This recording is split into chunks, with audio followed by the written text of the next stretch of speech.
Thanks, Carrie, and good morning or good afternoon to everyone. Over the past 2 days, you've heard from states, stakeholders, utility experts, and we've also heard from a few presenters who offered some federal perspectives.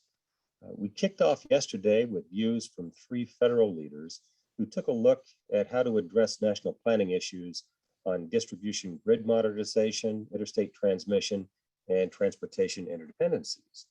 Now, as the industry is dealing with change, knowing who to connect with federally is extremely critical toward coordinating state priorities, and we thank them for participating in yesterday's meetings. We also want to thank Commissioner Sarah Freeman for moderating that insightful session. Commissioner Tanola Brown Bland then led a panel with regional operators and experts on considerations for resource adequacy. Michael Milligan shared considerations for rethinking historical analysis for forecasting load and how focusing on energy first planning is a different approach than capacity first planning. Then 2 independent system operators shared their perspectives on coordinated electricity planning, how resource adequacy impacts their decision-making, their thoughts on managing peak demand, how policies such as FERC's Order 2222 and state policy goals play a role in their outlook. And we also heard from Air Director Michael Dowd, who took on diving deep into utility planning with Duke Energy in the Carolinas and Hawaiian Electric Company. Both of these states participated in the task force, so we thank these speakers for walking us through the planning process from their perspective. And as we recapped yesterday, Nate Gagnon went into detail on Duke's integrated system and operations planning, which is their integrated long-term planning effort to define future system needs. And the Hawaiian Electric Company's Colton Ching outlined their planning principles and how they've engaged stakeholders and agencies throughout the process. And finally, yesterday, we heard from consumer advocate Jennifer Easler, who got a warm welcome to the NCEP community by moderating the current issues panel. Our panelists reflected on the work of the Comprehensive Planning Task Force, how planning interacts with federal decisions such as the FERC transmission and OPR, and again, a little bit more on Order 2222, which I refer to as FERC's 2x4 because it's easier to say. And we also get to hear a little bit more about how markets can interact with planning.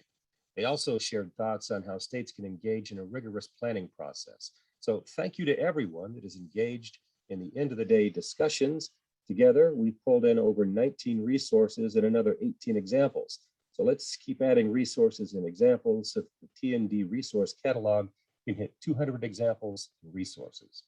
And I look forward to seeing you later on today for the snapshot discussions. So hopefully we'll see you there.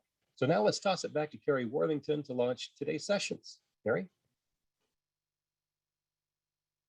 Thank you, President Schalander, and thanks for the recap of yesterday's meeting. My name is Carrie Worthington. Again, I'm with the NCEP staff. With me to facilitate is my director, Danielle Sass-Burnett from the Center for Partnerships and Innovation.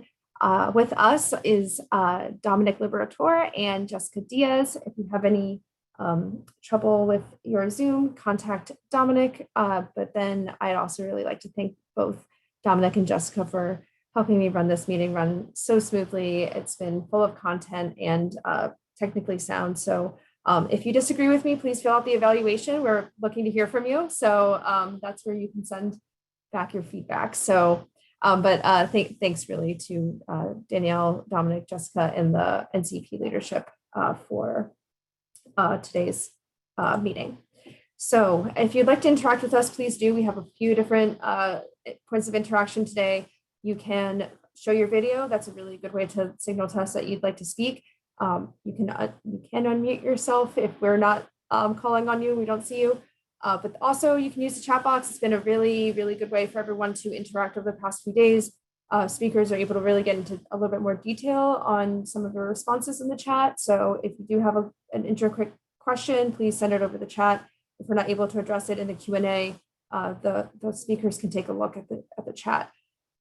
Also, we're also pulling in any resources, examples, and questions that you might have throughout the day, and I'll get to that in a moment. Here's the 3-day event. We're on day 3. It's very exciting. Today's a little bit more of a workshop. We're going to reset on what the state and federal, state and regional perspective is on planning in light of a high DER future. And then we'll get into some snapshots from some industry thinkers on some cutting edge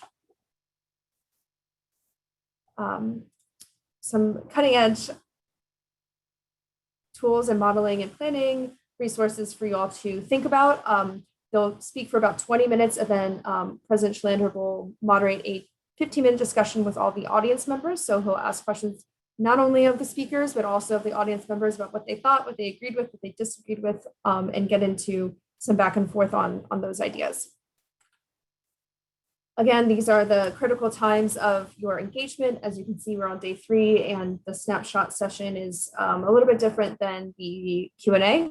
I really hope to see you, especially for the Q&A, for the snapshots. And then to conclude the day, we will have another end of the day discussion. It's been pretty helpful to hear from you all about what kinds of questions that you have for the industry. Some speakers have been able to come back for the end of the day, and other industry members have been able to contribute to answering some of those questions, and we've been able to pull those into the resource catalog. At the moment, the resources, examples, and questions that have been collected over the past 2 days are not located on the agenda, but they will be before 1 o'clock. So check back at 1 o'clock to reflect on some of those questions that your community members have been posting over the past couple of days. Finally, we would have loved to have a 4th day on this topic and get into modeling and tools. It's been mentioned throughout that there needs to be a little bit more training in that space for state members. So we have opened this training up. Registration is now open. They're individual Zoom links, so you do have to register for all 4 dates, unlike this event. But we have for you an introduction to tools to support comprehensive electricity planning, planning for storage, integrating DERs and bulk power, which is primarily what we're talking about today, and then planning for climate variability. So depending on your interests, you may be interested in more than another. So we do have individual links for those, and they are taking place. They're 2 hours at a time, 30 minutes each. You'll see the website with the link, and then if you see the full announcement, you'll get more information on what the details are for each of these sessions. All right, again, a little bit early, but that's all right. I'm going to check to see if our, yes, we have our moderator, Commissioner Shivakula on, so I will be turning it over to him in about 60 seconds or so. I'll just check in with the audience members to see if they have any questions about the program or what to expect for today. Here's a few FAQs. The presentations are linked to panelists' speaker names. So we also have actually a change in the agenda today. We do not have Marcus Hawkins. We have his colleague Ben Sloan with us today. But otherwise, the links hyperlinked on the speakers' names will lead you to their presentation. The meeting, also bios are also linked as a material at the top of the agenda, as well as any recordings that are available now. Day 1 and the federal perspective sessions are available now, so they're linked to the top of the agenda. Again, ask a question anytime through the chat. If you'd like to save anonymous, send it to Danielle or I, and then otherwise, you can send it in the chat or raise your hand so that you can let us know that you are interested in speaking. Thank you, Danielle, for dropping the link to the agenda. It's on the meeting landing page, but we're really just updating the agenda with everything that you need for today. So if at any point we say something's there and you don't see it, just refresh your window and you will see some of the updates. Okay. I'm not seeing any other comments or questions. So at this point, I will check for Commissioner Shivakula and his video. And we will get him spotlighted here and get started. So Commissioner Shivakula is of the New Jersey Board of Public Utilities. Commissioner Shivakula served on the Board of Public Utilities since 2014. Prior to his appointment, he served in the New Jersey Assembly as chair of the Telecommunications and Utilities Committee. With that, I'd like to pass it to Commissioner Shivakula to introduce the panelists and set the stage for the state and regional perspective session. Thank you. Thank you, Carrie. You can hear me, right? Yeah. Yep. Yeah, thank you. Today's topic is very interesting in that we are going to look at collaborative state organizations who take part in the RTO, regional transmission planning processes, and how they align with state and regional customers and utility needs and opportunities. Today's panelists will be discussing the challenges they are grappling with in comprehensive planning and how states, utilities, and regional operators are preparing for high DER scenarios. Let me just a quick introduction on the DER topic. And everybody realizes that we need to modernize the grid for two-way energy flows and incorporate new technologies and making sure that there are minimal rate impacts. And distributed energy resources are physical and virtual assets that are deployed across the distribution grid, close to the load and behind the meter, and either individually or in aggregate, they're connected to the grid and to the customers and or both. DERs like solar, storage, energy efficiency, and demand management can be aggregated into the electric grid. And some of the advantages, we'll be discussing that, but some of the avoiding infrastructure investments, improving resilience, and integration of clean energy assets. And even though the DERs, they require new thinking about how you're going to plan your distribution networks. And finally, the solutions for the challenges ahead will be rooted in information sharing, partnerships, and collaboration, and provide a system level capacity value. So let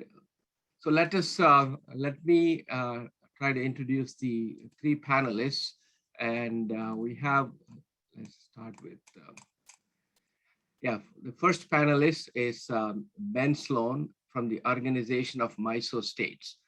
Ben Sloan began working for Organization of MISO States in March 2019. Previously, he worked for Mississippi Attorney General's Office in the Public Utilities Staff Division.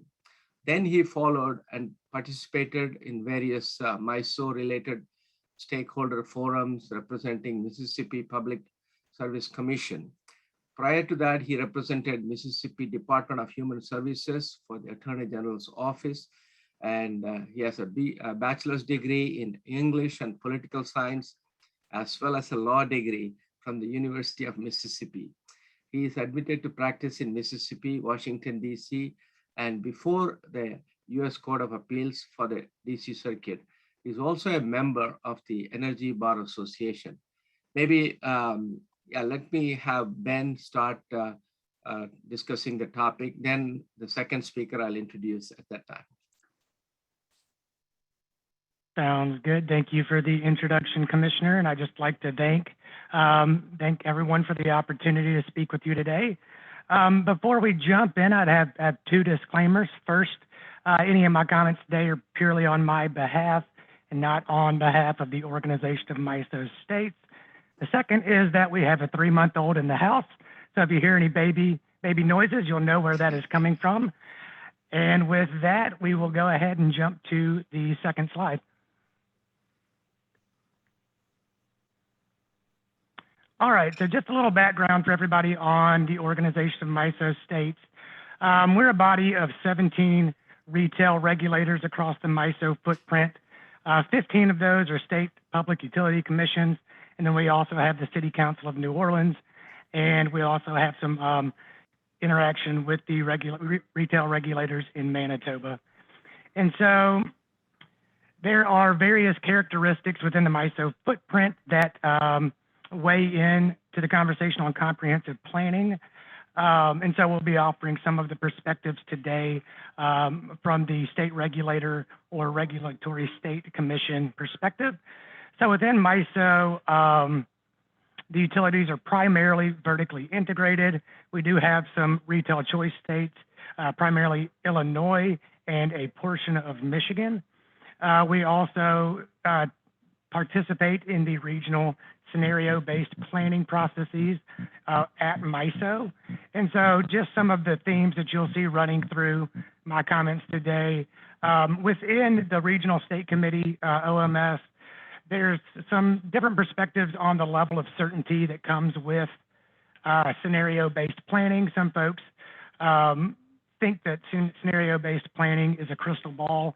Others see it as truly a book ending of possible scenarios going forward. And so we're always managing those expectations when it comes to the transmission planning process. And then there's also the dynamic that within the MISO footprint, there's a wide range of energy policies. I would just note that in the news this week, there has been some legislation in Illinois positioning that state to move towards a fully decarbonized system by 2045, I believe. Other states have varying levels of goals and state mandates to reach various levels of renewable penetration. And as we go through these slides, you'll see how MISO is responding to all of these different plans and how state commissions are weighing in the MISO process. So we can go to the next slide. All right, so there's three big buckets of information I'd like to touch on today. The first is long-range transmission planning. And within the MISO footprint, we've embarked on a long-range transmission planning initiative within the past year or so. And this was largely led by the state commissioners issuing a position statement calling on MISO to consider and then engage in longer-term transmission planning beyond its normal year-to-year planning process. And so the OMS weighed in on the assumptions that guided the future scenarios that lead these planning processes. We also double-check MISO's work when it comes to the siting of future resources. And then we've also had a lot of input into the cost allocation discussions. Within OMS, we have formed a group called the Cost Allocation Principles Committee, where the state regulators in the MISO footprint have come together on a fairly regular basis over the past year to develop principles to guide MISO's planning processes. On the resource adequacy side of things, like I said, there are many goals, many aspirations within the MISO footprint, and we all recognize that we're moving to a future with a higher penetration of renewable resources, which leads to greater uncertainty in the MISO operations and dispatch room. So what we're also looking at within the MISO footprint is ways to accredit resources so that any capacity credits they receive are actually converted into energy in real time whenever customers need that energy. And so part of this, right now we're discussing how to accredit thermal resources primarily, but after this first set of discussions is concluded, MISO plans on moving into accreditation around more of the intermittent resources, including behind-the-meter generation. And so those discussions will be kicking off early in 2022. And then the main component of this presentation today and our conversation today will be how do DERs play into this whole process whenever it comes to the jurisdictional concerns, getting in new stakeholders who may not participate in regional transmission organization stakeholder processes, and how do states share their experiences amongst each other. So those will be some of the themes on the DER front. So we can go to the next slide. All right, so I've touched on this just a little bit, so we won't spend too much time here. But like I said, MISO's planning process is based on a set of futures. There's three futures, the first being more or less the status quo, The second being a slightly more aggressive future.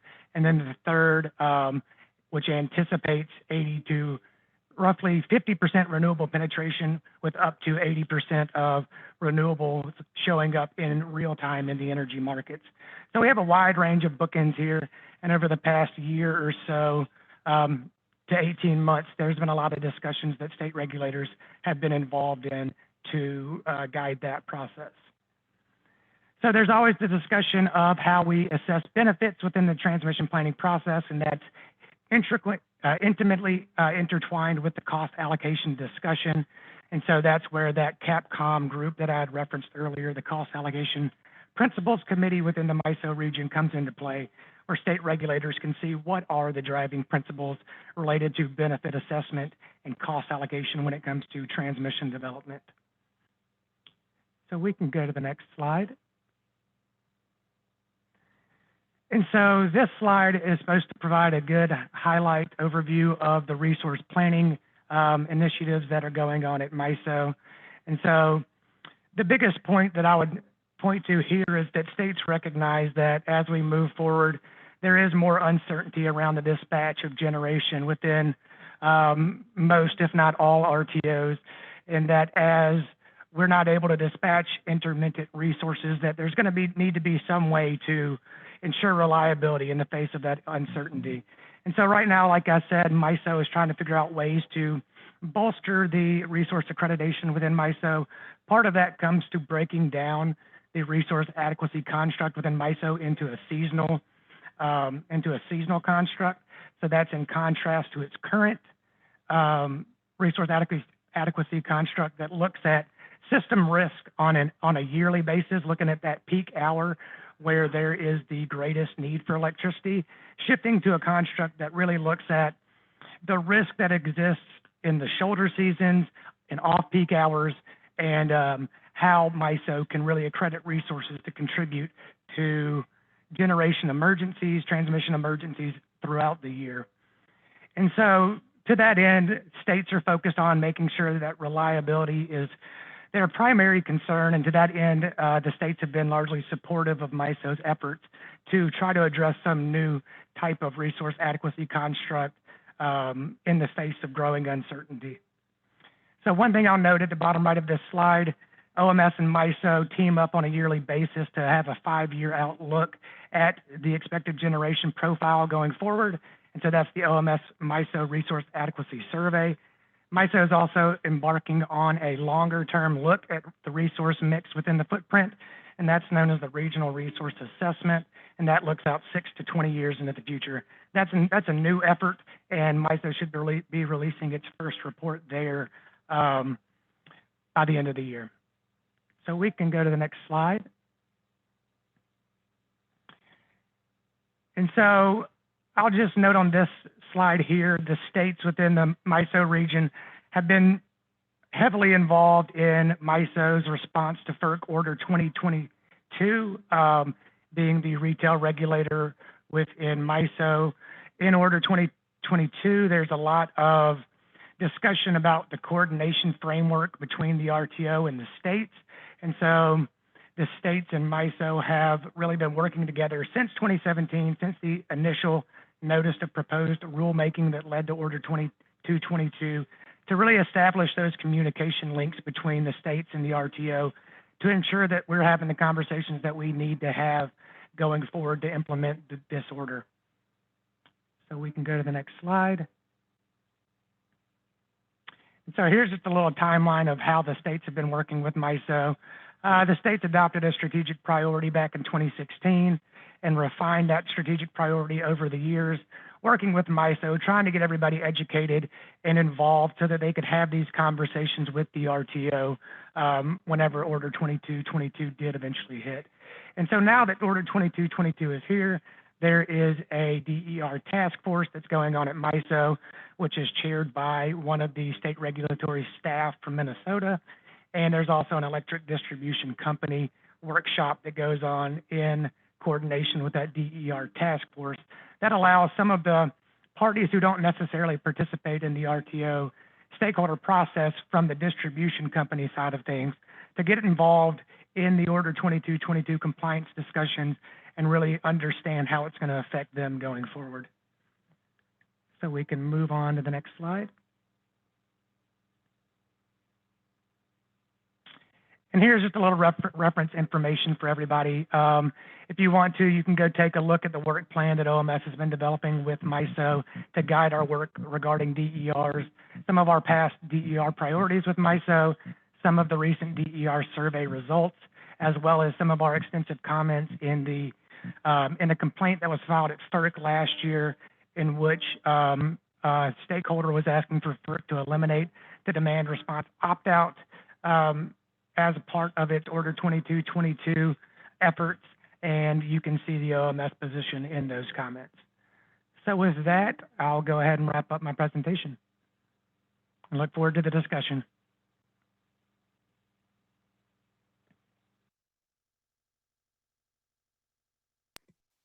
Thank you, Ben, for stepping in at the last minute. Marcus Hawkins was scheduled, but he could not do. We really appreciate you participating here. The next I'm going to introduce from the Western Electricity Coordinating Council. Please forgive me if I say your name incorrectly, pronounce it incorrectly. Brandon Sudat, and he's the Vice President of Reliability Planning and Performance Analysis.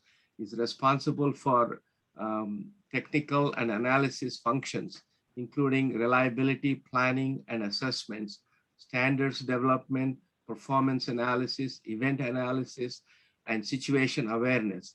In his previous role as Director of Reliability Risk Management, Brandon provided leadership and strategic directions for the performance analysis and event analysis, situation awareness departments, and was responsible for supporting several industry stakeholder efforts through WCECC's operating and market interface committees. So he holds a bachelor's degree in electrical engineering, just like me. Welcome, electrical engineer from Brigham Young University, a master's of electrical engineering degree in electrical engineering, again, from University of Idaho, and MBA from Webster State University. So please go ahead, Brandon. Thank you so much for your contribution. Great, thank you, Commissioner, and great job on my last name too. That was fantastic. Thank you for this opportunity to participate today. So if we can go ahead and go to the next slide.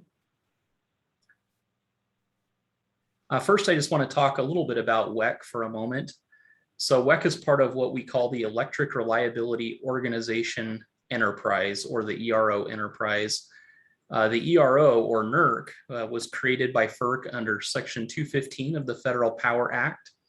NERC in turn delegates its authority to regional entities across North America. WEC is one of 6 regional entities responsible for the development and enforcement of mandatory reliability standards, and for the identification and mitigation of reliability and security risks facing the bulk power system. So as you can see from the map, WEC's footprint covers all or part of 14 Western states, the Canadian provinces of British Columbia and Alberta, and a section of the Baja Peninsula in Mexico. So we partner with NERC and our sister regions to ensure the reliability and security of the bulk power system across North America. So one thing to note is that WEC's footprint covers the entire Western interconnection, which is electrically and operationally different system than the Texas Eastern Interconnection and Quebec systems. So for a very long time, in the absence of wide area ISOs or RTOs, WEC has also functioned as a coordinating organization for entities in the Western interconnection. So if we can go to the next slide, please. So while we partner with our sister regions on reliability and security challenges, our focus is on the West and the unique circumstances and challenges that we face out here. WEC's mission is to effectively and efficiently mitigate risks to the reliability and security of the Western Interconnection's bulk power system. So WEC completes this mission by partnering with a broad range of Western stakeholders that include industry, utilities, state regulators, and policymakers among many others.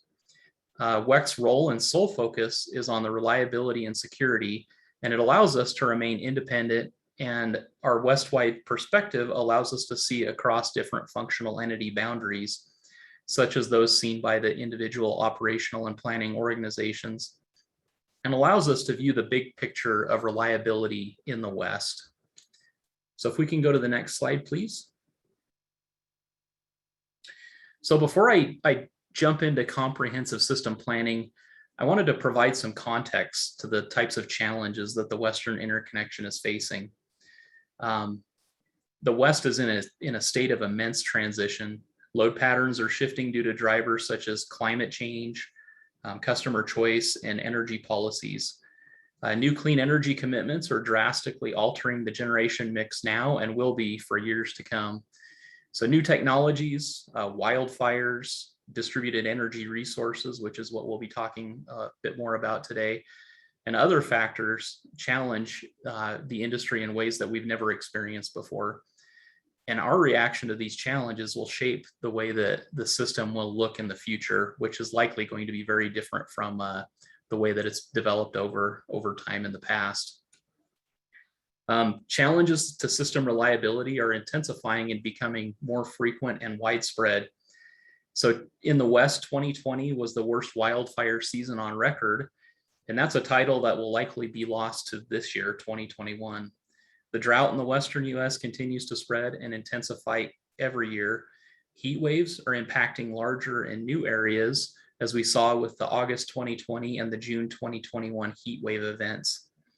So historically, though, the effects of these extreme weather events were fairly isolated, which meant that while one part of the system faced these challenges, the other parts could help carry some of the burden. This has historically been a strength of the West. However, this appears to be changing. Throughout its history, the Western interconnection has benefited from a diversity of generation types, geography, peak load seasons, and climate zones. This diversity has been a strength and has shaped the bulk power system in the West in significant ways. For example, some of the longest transmission lines in the interconnection were built to move hydroelectric power from the Pacific Northwest to load centers in California and the desert Southwest. And you can see from the map on the slide that the red lines represent our 500 kV AC transmission circuits, which for the West are the highest voltage class that we have. And you can see how they would move that power to those coastal cities. Until recently, there was little concern that the hydro system in the Northwest would have ample capacity to provide to California and the desert Southwest during those hot summer months when the load is high. But the diversity upon which we've come to rely is changing. My final point that I'll make on this slide is there are a number of organizations, companies, and just different entities working to address these challenges. On the one hand, this is great because there are a lot of people dedicated to the reliability of the bulk power system in the West. On the other hand, though, it can be a tricky landscape to navigate and requires great coordination and communication. And like I mentioned, this is in the absence of major ISOs or RTOs in the West. This ever-evolving complex backdrop creates an incredibly challenging stage for system planning. So next slide, please. So I want to break down two central challenges to planning the reliable system, starting with resource adequacy. And Ben talked a little bit about resource adequacy planning in the MISO footprint. And for the many reasons I just mentioned, resource adequacy is becoming a very complex topic. At certain times of the year, different parts of the West are highly reliant on imports to remain resource adequate. We know that a strength of the Western interconnection is its ability to move power across the footprint, with entities exchanging power regularly. The West has historically taken advantage of its seasonal and peak load diversity. When it's hot and loads are high in the summer peaking desert Southwest, temperatures are typically cooler in the Northwest. And so we're able to share power from the Pacific Northwest to the desert Southwest. And the desert Southwest has come to rely on that export capability. And the opposite's true when the winter peaking regions in the Northwest need power from the summer peaking regions. So we can actually shift the direction of power flow to meet the needs of the Northwest entities in the wintertime. Changes in climate and weather patterns are reducing this type of diversity, and the added variability of resources is exacerbating this issue. It's no longer a sure bet that there will be power to export out of the Northwest during a hot summer day, as we've seen with our recent heat waves. The bottom line is that entities can no longer count on imported power being plentiful and easy to access. In addition, the variability in the Western interconnection is growing, which has implications for the methods that we use to plan the system. Historically, entities planned to their peak load, which was when the system was the most stressed. The assumption in doing so was that if the system was reliable on the most stressed day, it would be reliable for all other days.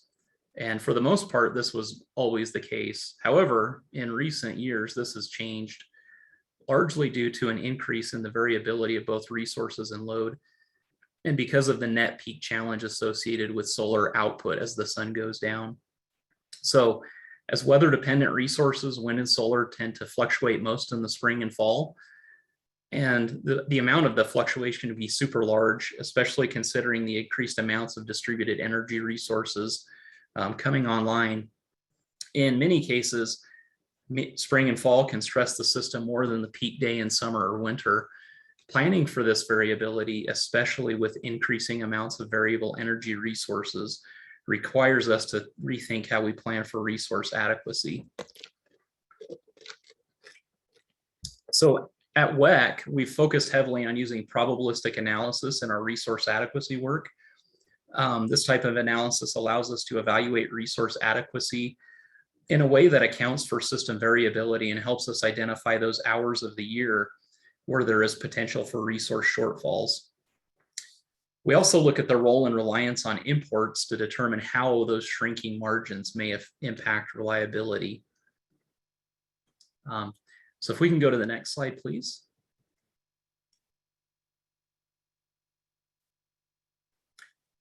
So resource adequacy is just one half of the equation. Transmission is the other. For the purposes of this presentation too, I didn't get into distribution system planning, but just know that that's also a major component of comprehensive system planning. Balancing authority reliance on imports and exports assumes a robust transmission system with ample capacity. So during times of stress, especially widespread or interconnection-wide stresses, transmission congestion can hinder the ability to move resources to the load centers.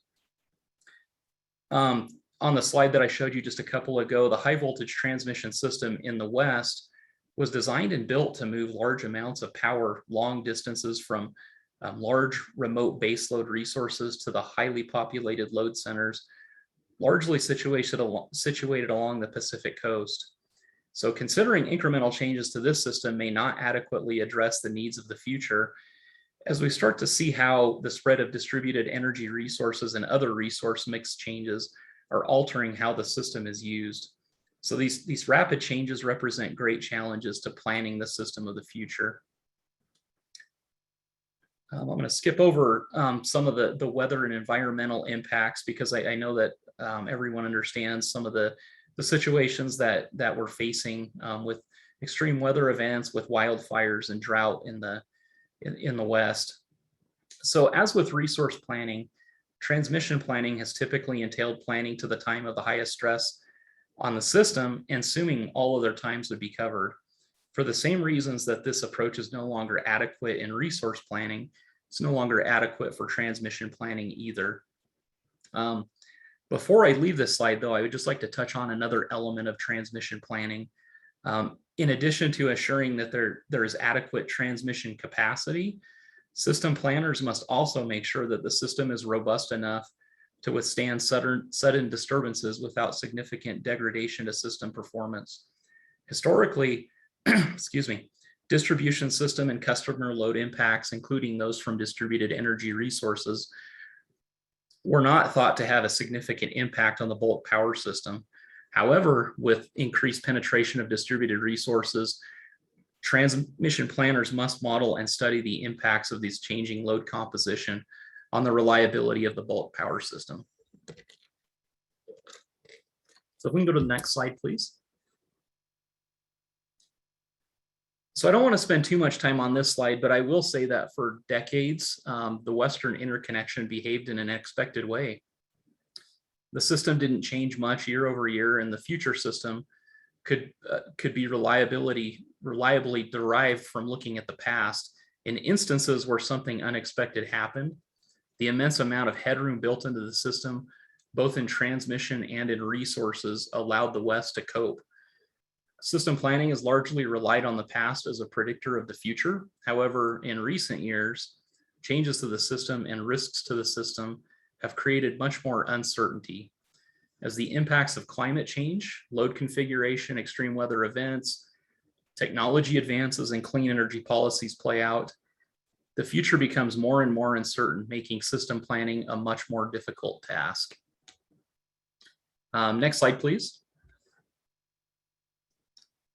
So I want to talk about comprehensive system planning for just a moment. Traditionally, resource planning and transmission planning have been handled fairly separately, especially at the utility level, each using information about the past to inform the picture of the future being planned to. To keep up with the changes on the system, ensure that we have a reliable and secure system in the future, our approach needs to change. First, resource planning and transmission planning need to happen in tandem, using similar methods, information, and probably most importantly, similar language. Second, we have to develop ways to account for the drivers of change on the system and how they may impact the future. Because the past is no longer a good indicator of the future, because things are changing so much and so rapidly, we have to develop better ways to, one, predict potential futures, and two, account for the uncertainty in our predictions. This must then form the basis of the comprehensive planning and planning of transmission and resources on the system. Comprehensive planning is an approach that has changed throughout the history of the bulk power system, but now focuses on adapting to the changing climate and emerging clean energy policies as a collective. The Western interconnection was built to rely on the diversity of resources and distinct weather patterns across the West. As I mentioned before, when one subregion experiences high demand, another subregion should have a low demand and surplus generation so that it can provide support to those regions that need it. However, with the recent heat waves, wildfires, droughts, and other extreme events, they're making imports less reliable. They may not always be available, and when they are, more than one subregion may be dependent on the same to meet their load. Comprehensive planning in the West will reduce the likelihood of individual entities counting on the same resources or transport capability through coordination as a collective interconnection, rather than acting independently and merely expecting help to be there when it's needed. It's a process of recognizing that operating systems will physically function differently to accommodate clean energy initiatives.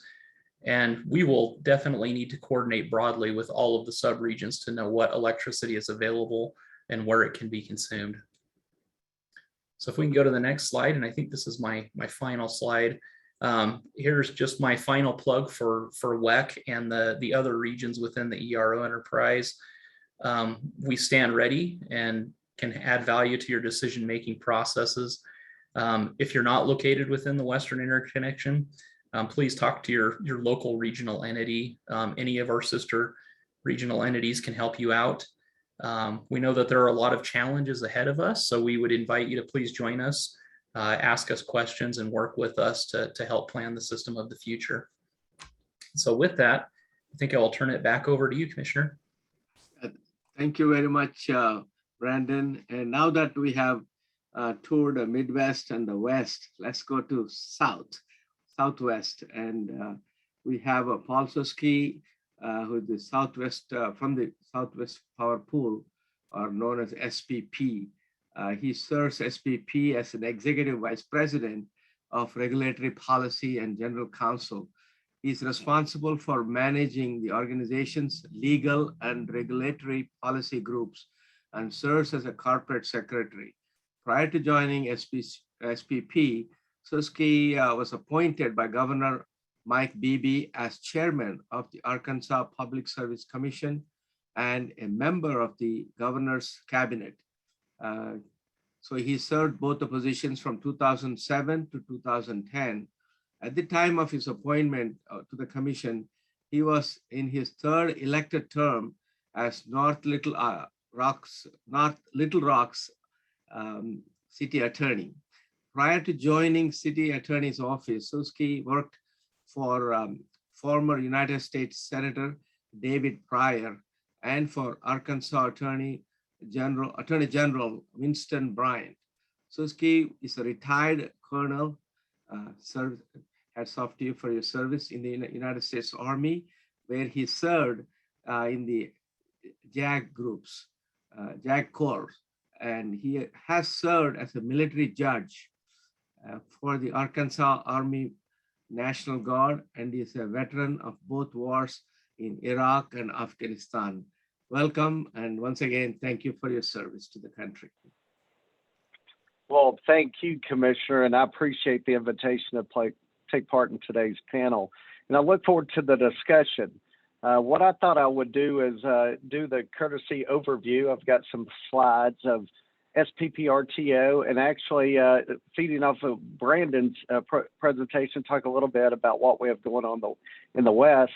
And then what I'm going to do is really spend most of my time talking about, similar to Ben, the activities of SPP's Regional State Committee and how the states get engaged in our stakeholder process. So if y'all could pull up my slides. So this is a map that most of you have probably seen before, at least the red part of the map. That is the SPP RTO footprint, the red part. SPP was formed in 1941, where a group of 11 utilities joined together to connect grids that weren't connected to provide power for a plant, a smeltering plant that would create aluminum for the war effort. It was formed about a week after Pearl Harbor. Well, over the years, SPP has grown and evolved as our nation's electric grid evolved. We're a founding member of NERC. We became the last RTO to be recognized by FERC as an RTO in 2004, and we've continued to develop since then. Originally, when we were at RTO, the red part of the footprint stopped at the Kansas-Nebraska border. In 2009-2010 timeframe, Nebraska joined, and then in the 2014-15 timeframe, the Dakotas, Iowa, and part of Montana joined. Well, then you'll see in what it's kind of the orange-yellow color, SPP and all the area that's orange, yellowish, we are the reliability coordinator for that part of the Western Interconnect. And the part of the Western Interconnect that you see striped is where we have the Western Energy Imbalance Service market that we're providing. Those same entities that you see listed below them have signed letters of intent to pursue full RTO membership in the Western Interconnect. So not just energy imbalance service, but actually a full RTO. So much of the presentation Brandon gave about some of the challenges and opportunities in the West, SPP is highly engaged, and we look forward to continue our work with WEC on those issues. But today, what I'm really going to focus on is engagement and coordination of our regional state committee and how states and other stakeholders can get involved in our stakeholder process. Can you go to the next slide? So this is our regional state committee. It is unique in the RTO world, is they have express defined authorities in our governance. And so each of the states, how it works, regardless of your size or how much load you have in the RTO, each state gets one vote. They elect officers that serve one-year terms, and the tradition is a secretary becomes a vice president becomes president. And over the years, you have individuals that serve on the regional state committee, and they have express authority. As I always like to tell states, the positive in SPP is you have authority. The negative is you have authority, and sometimes you have to act on this authority. It is very important and critical to the success of the RTO. And it's been a great history of working together in a partnership where this committee sets policies on 4 areas that I'll talk about in a second. And once they set these policies under our governing documents, SPP must make a 205 filing at FERC. And there's been a long history of great success in working with the state commissioners. Next slide, I'll talk a little bit about how it works.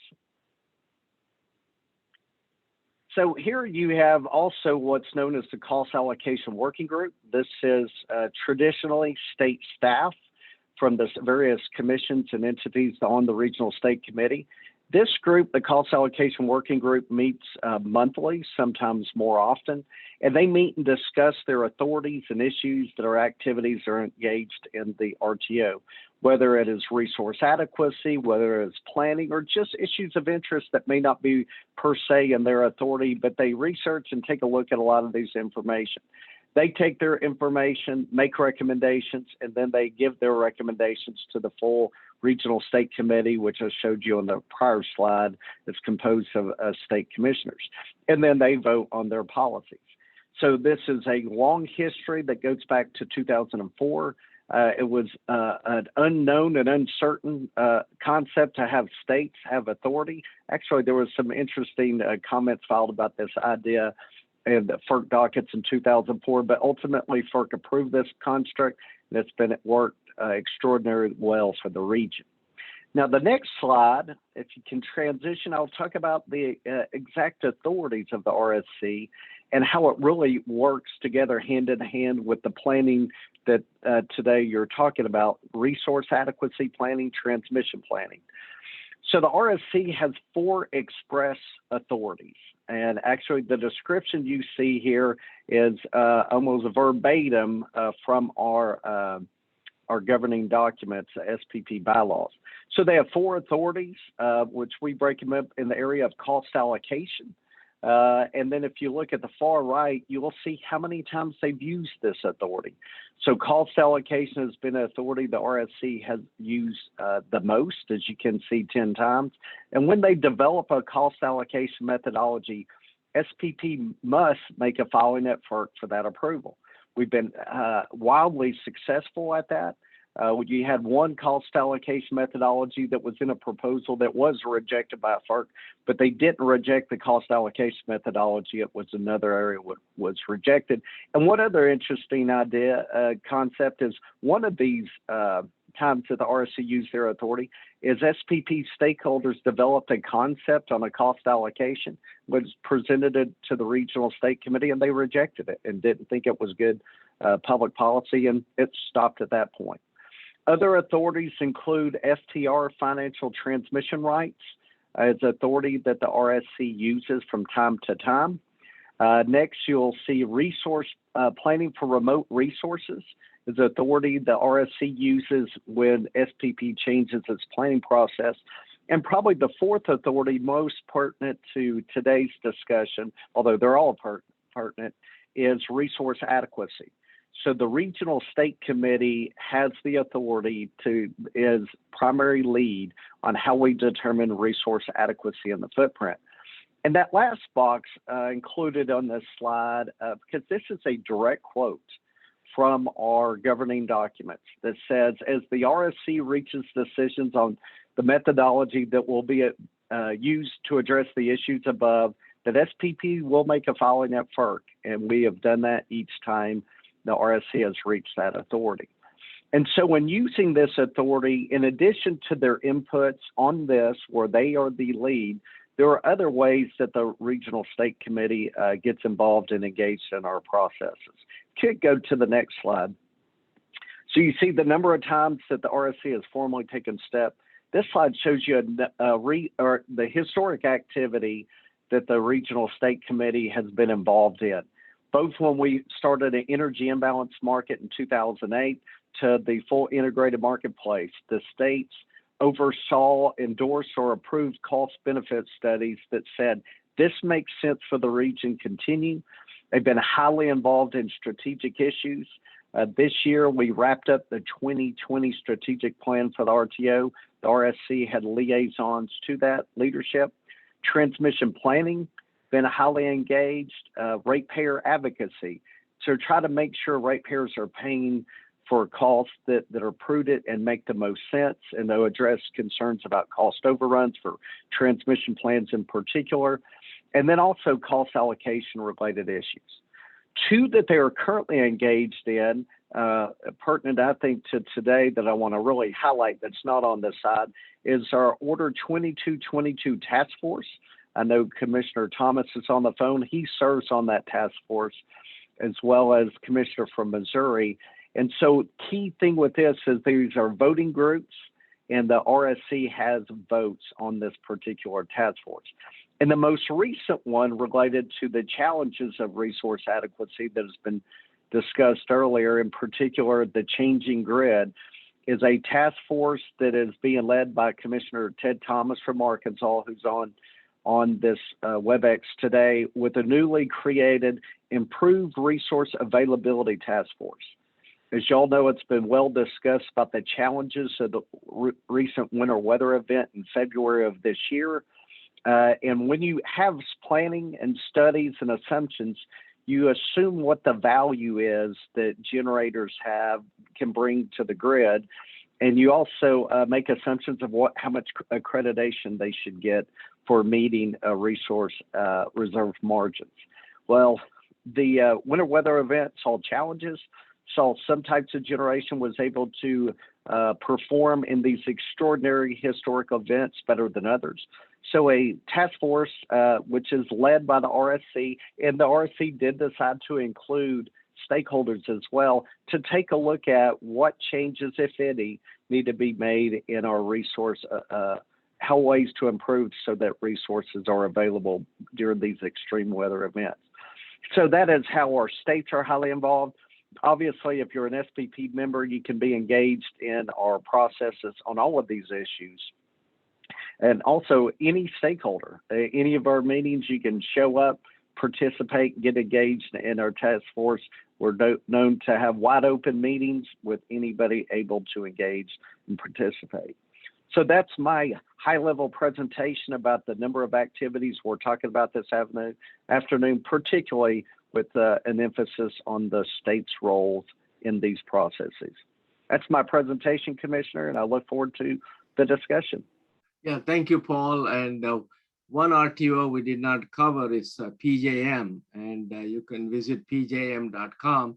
PJM is a regional transmission organization in the United States. It's part of the Eastern Interconnection Operating Electric Transmission System, serving all our parts of Delaware, Illinois, Indiana, Kentucky, Maryland, Michigan, New Jersey, North Carolina, Ohio, Pennsylvania, Tennessee, Virginia, West Virginia, and District of Columbia.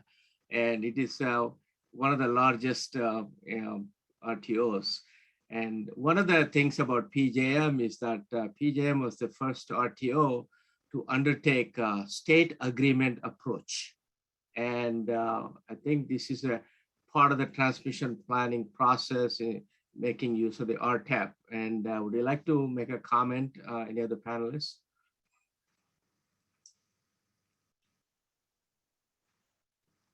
Everybody's muted. Yeah, I'll take a shot at it. Yeah, I think it's key and applaud all the efforts of the RTOs and the various constructs to really get states involved. I think states have a critical role in an understanding on a local level, particularly on the retail level, the RTOs, which are more at the wholesale level. It's a perspective that's very valuable. It's important to do that.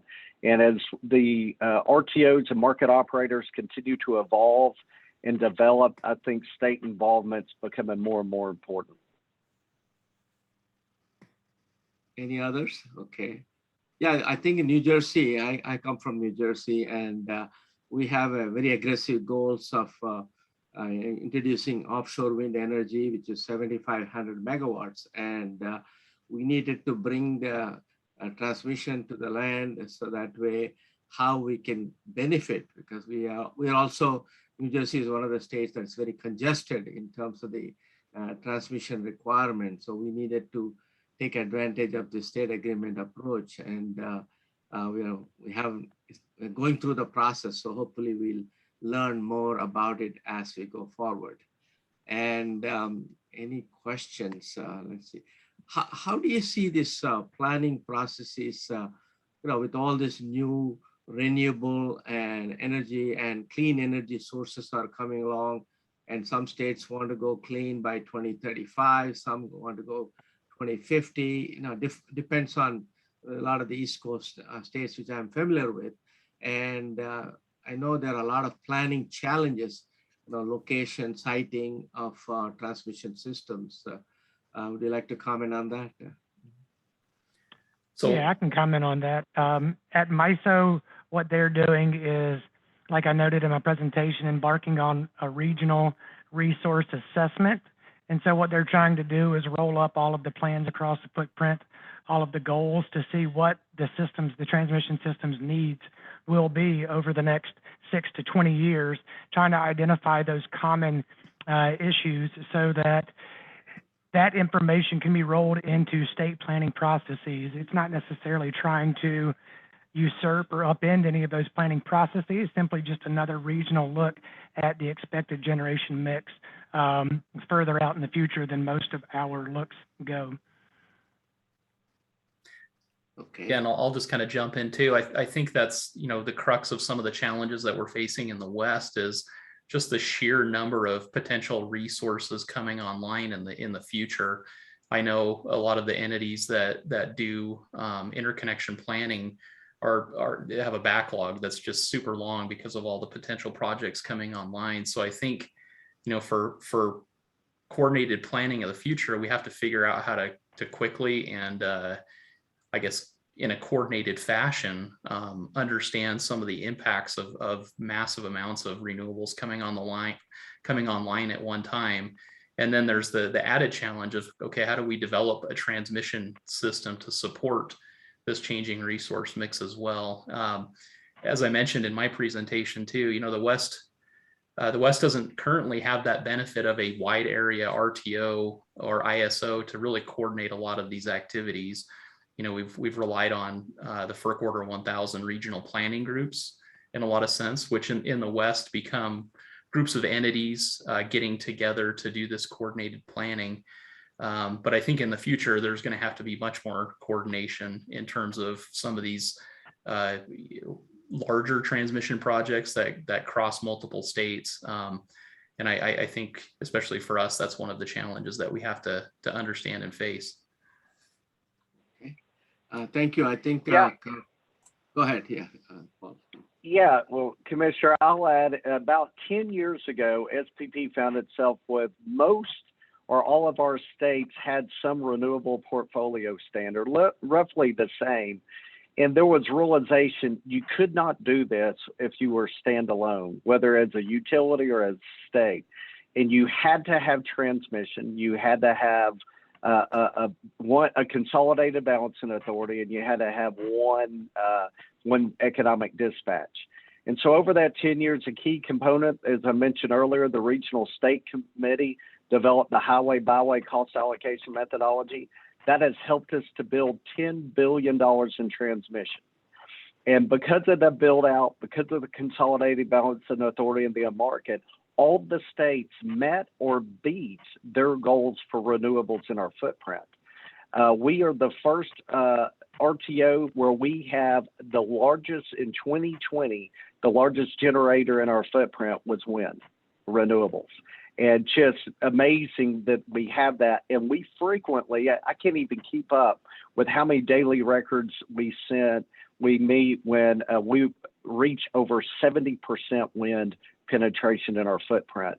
There are times where the state of Oklahoma and the state of Kansas produce more wind than they have load. They are net exporters, but you couldn't do that if you were standalone. So the regional construct is key so that everybody can get their inputs in. You build your transmission system and able to develop the power. We've been able to do it. It's been an extraordinary thing to watch. I remember, Commissioner, when I was in Ted Thomas's role at the Arkansas Commission, engineers said you could never have more than 20% wind on the grid at once.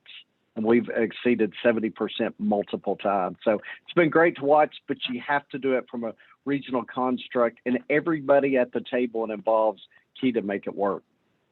It takes a soldier to challenge the system. And I think Commissioner Thomas has his hand up, and I would like to welcome my friend, Commissioner Thomas. You are muted, Commissioner. Yeah. Oops. Good to see you, sir, even though it's virtual. It's more of a comment that folks can react to. I mean, yesterday there was a theme in the conference of the challenges of getting the states and the feds working together. And I understand there are challenges, but with respect to both MISO and SPP, I'm comfortable with where we are on that. I mean, it's never easy herding cats, whether it's stakeholders or fellow regulators. But, you know, I don't see those issues in our region. And I know the PJM capacity market is a source of great consternation relative to our regulators and OPSI. But in our region, I think it's working all right. Now, it might be I'm too close in the middle of it and can't see the flaws with it, but I think it's working all right, which is a little bit different than the theme that some folks expressed yesterday. So I don't know if it's a question or a comment or if anybody wants to react to it or not. Thank you, Commissioner Thomas. Anybody else want One to thing I'll comment on note, it?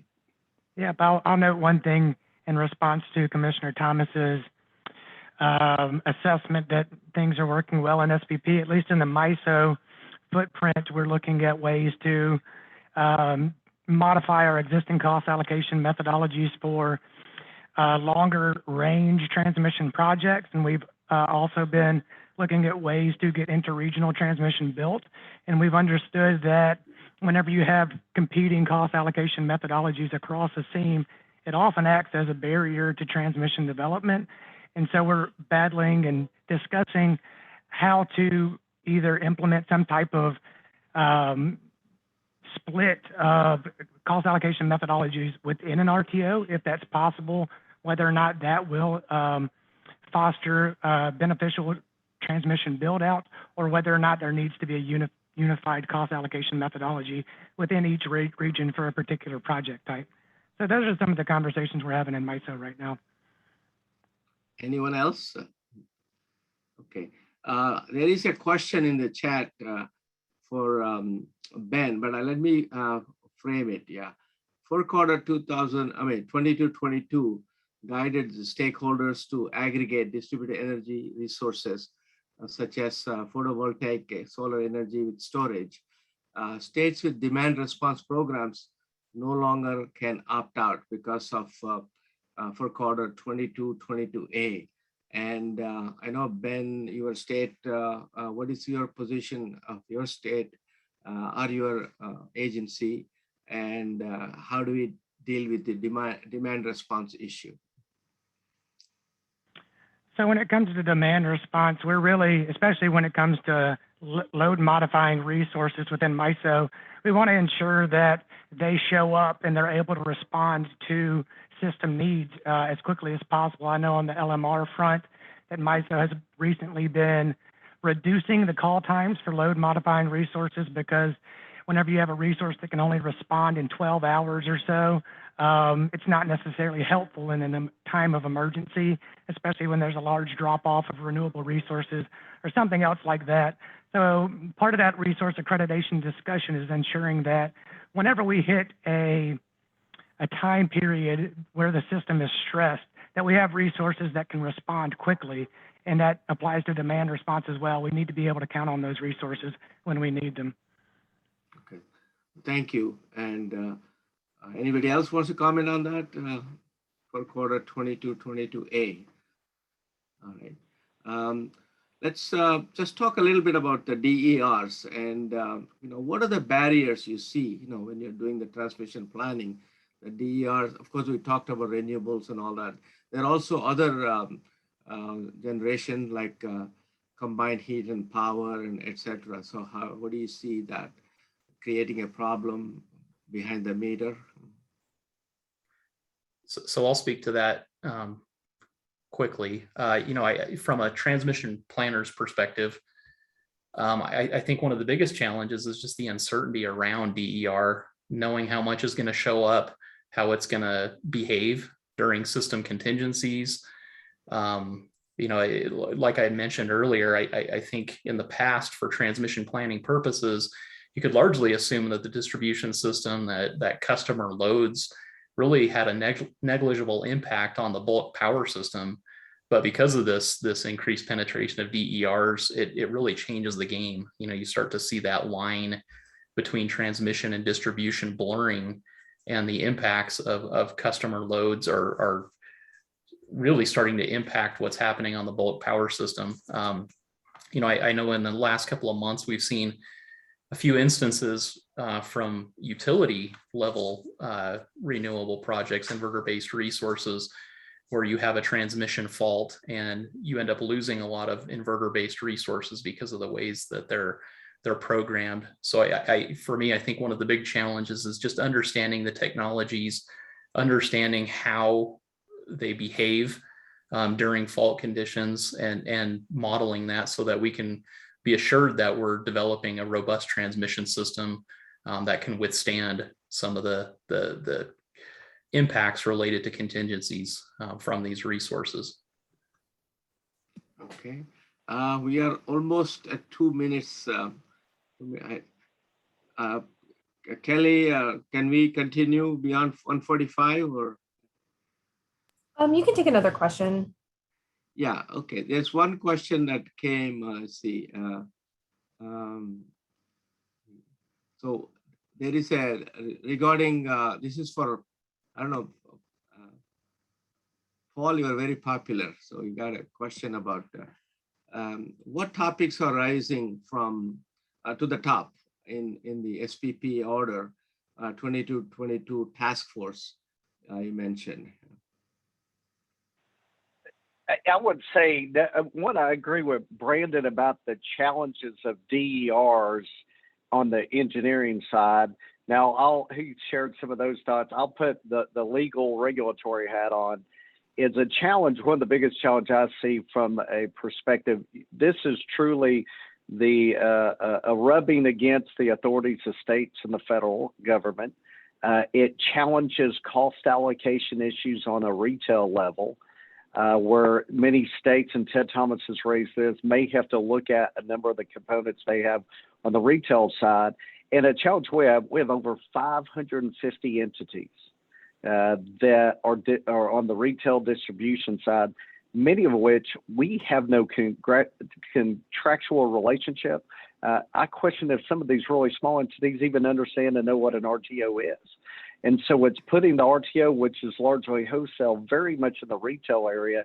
And I think those are some of the big challenges we're going to see, particularly when you get to the mode of implementation. I get what FERC was trying to do, really move the industry forward.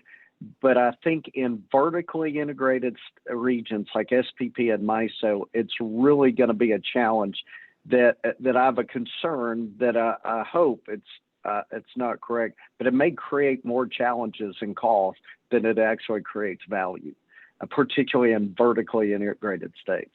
So those are some of the issues we're seeing. Okay, I think we are at the time mark, Carrie. I think please join me in thanking our panelists. Ben had to step out because he had another commitment, and Ben Sloan and Brandon Sudat and Paul Suski for your valuable contribution to the National Council on Electric Policy, and looking forward to learning more from you. Thank you. Terrific. Thank you, Moderator. Commissioner Shivakula, that was an excellent overview of the various types of ways that states and regions are working together. So thank you for touching on all the different variety of models there. So really appreciate those insights as we're considering comprehensive planning. I will let you go to break until 2 p.m. When we return, we will have 20-minute presentations from panelists, and then we'll have a 15-minute discussion on what we heard and what we agreed with, what we didn't agree with, and what we think about it being applied to our perspective. So that will be a guided facilitation with President Schlander. So we're looking forward to that. See you back in about 13 minutes for that portion of the meeting. See you then.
We can't hear you, Jeff. How's that? Can you hear me now? Yeah. It's good to unmute. Yeah, I didn't know you were trying to hear me, but I'm here. Hey, Jeff, how you doing? Mr. Shalander, I'm very well, thanks. Good to be. Good. Yeah, just arrived back from a wonderful vacation. Was it Italy? Yeah, most of it was Italy and a weekend in Zurich on the way there. Yes, sir. Not Lake bad. time, kind of lake time, like, you know, Idaho, just put in northern Italy. Yeah, I can almost see it now. And better food. No doubt. But potato gnocchi, you can't beat that, I'm sure. Oh, that's true. There was potato gnocchi, but you would tire of that after a while. No, After very good. about one meal, yeah. It was very good, thanks. Yeah, but yeah. But travel is not for the faint of heart. It takes a lot of effort. You Lots know, of planning, huh?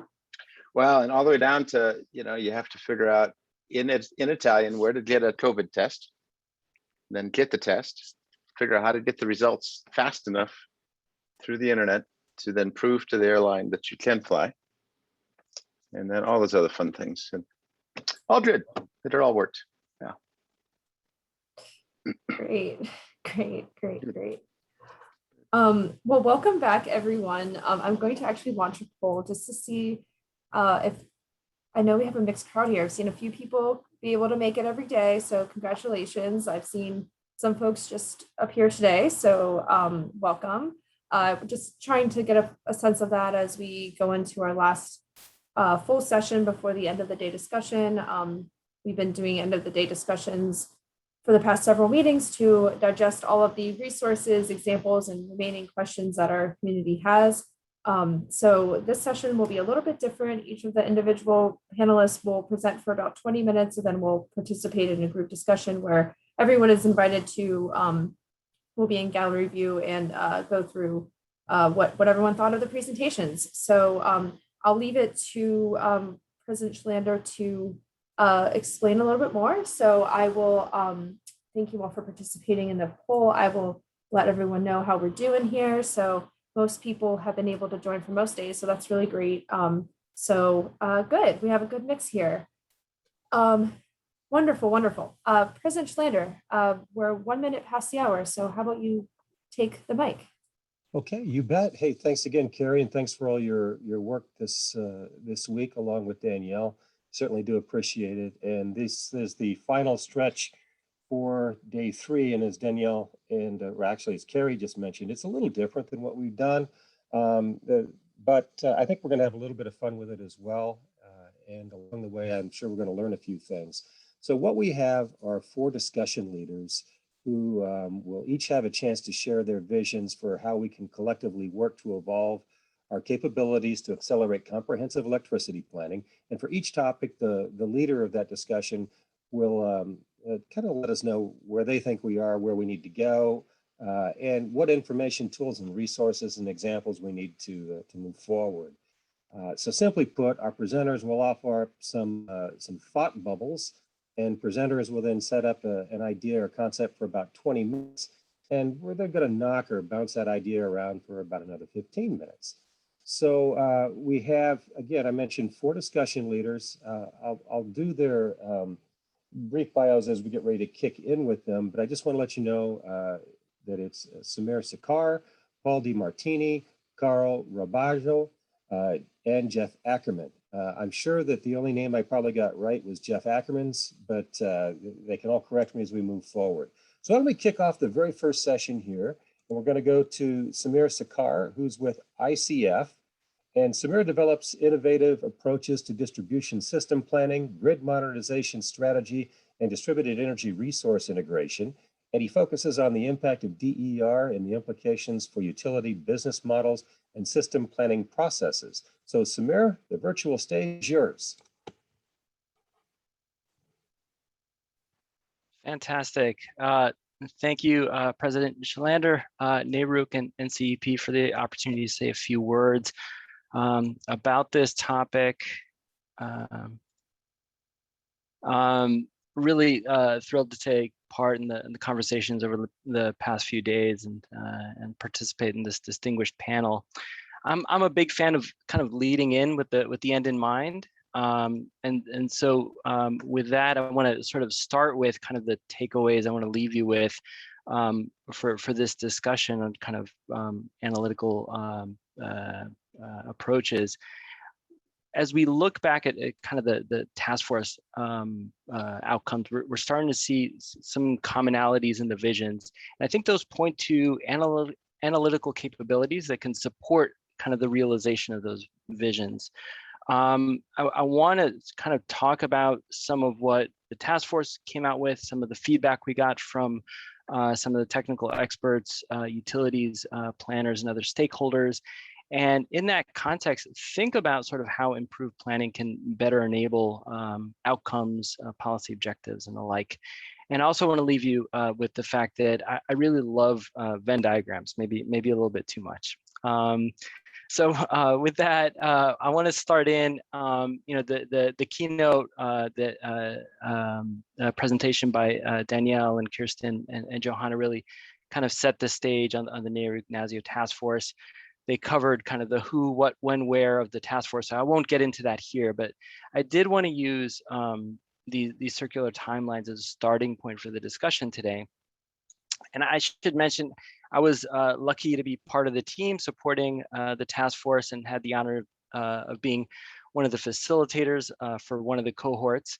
But what I want to talk about is just one piece of the effort. And in their slide, kind of off on the right on Monday, the group talked about this working paper we developed, opportunities to improve analytical capabilities toward comprehensive electricity planning. And so that's really kind of the focus of what I'm going to be talking about today.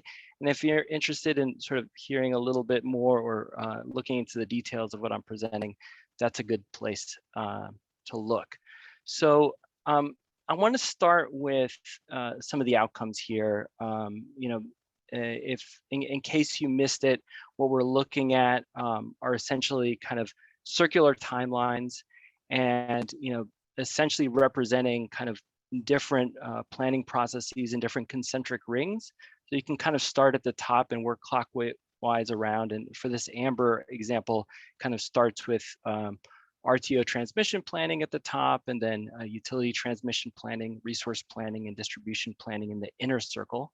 But if we zoom back out and you kind of look across these different kind of visions for comprehensive planning, they look really different.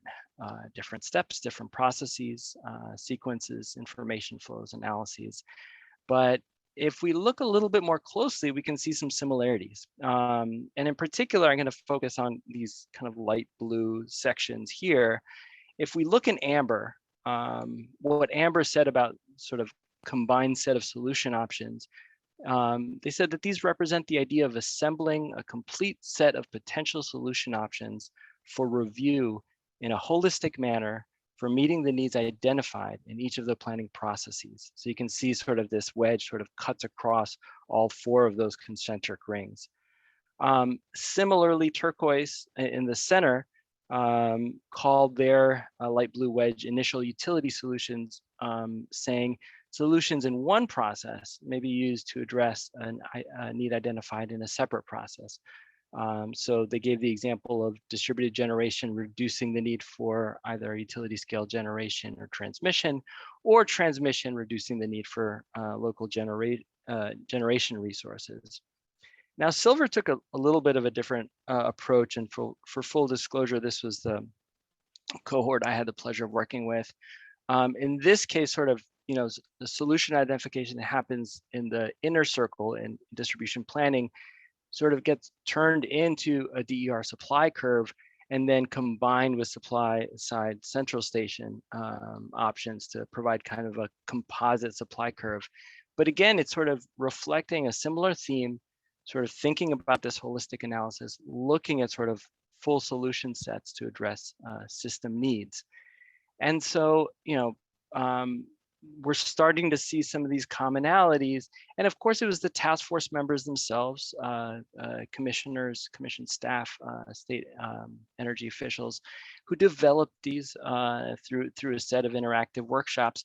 But we also reached out to the broader community of technical experts, planners, industry stakeholders, utilities, and other invited guests to get their input along the way. And in particular, we asked the question, what data, modeling tools, or research could help fill the gaps between the vision and what's currently feasible? If a genie gave you 3 wishes to spend on improving planning processes, what would you wish for? So we got a lot of feedback. We grouped kind of that feedback into some themes. We put those themes in categories of data and system data, DER evaluation, DR modeling and distribution impacts, et cetera. And we started to see some parallels. So if you look at sort of the intersection of the DER evaluation, resource modeling, and data groups, you see some bubbles that talk about energy efficiency as an IRP resource, DER, supply cost data, and sort of a data roadmap needs, equal treatment of DER with respect to the supply side. And off on the right, just kind of showing you some examples of the type of the feedback we got, which I think reflects a lot of what was in the vision of the task force members and sort of reflects that need for sort of apples to apples treatment and evaluation of sort of comprehensive solution sets. But it goes beyond that, and we saw aspects related to resilience planning, measuring resilience, understanding the resilience contribution of different resources, and looking at sort of how to incorporate microgrid as sort of a planning resource itself. Also sort of more technical considerations around inverter-based resources, understanding sort of the importance of those inverter models and doing dynamics modeling, looking at sort of the evaluation of system reliability with high penetrations of inverter-based resources, especially under weak grid conditions, and thinking about sort of, there's often kind of disparities between sort of inverter data sheets and sort of actual response. So that's just sort of a sampling.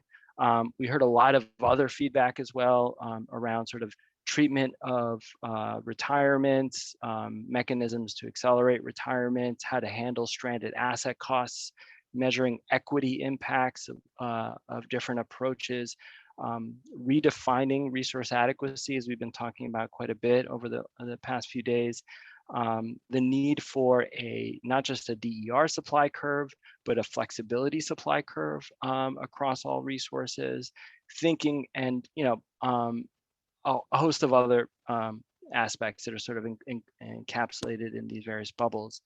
And all of this sounds exciting and interesting, especially to me, but where does it lead us? What does this all add up to? So ultimately, for me, it gets to objectives.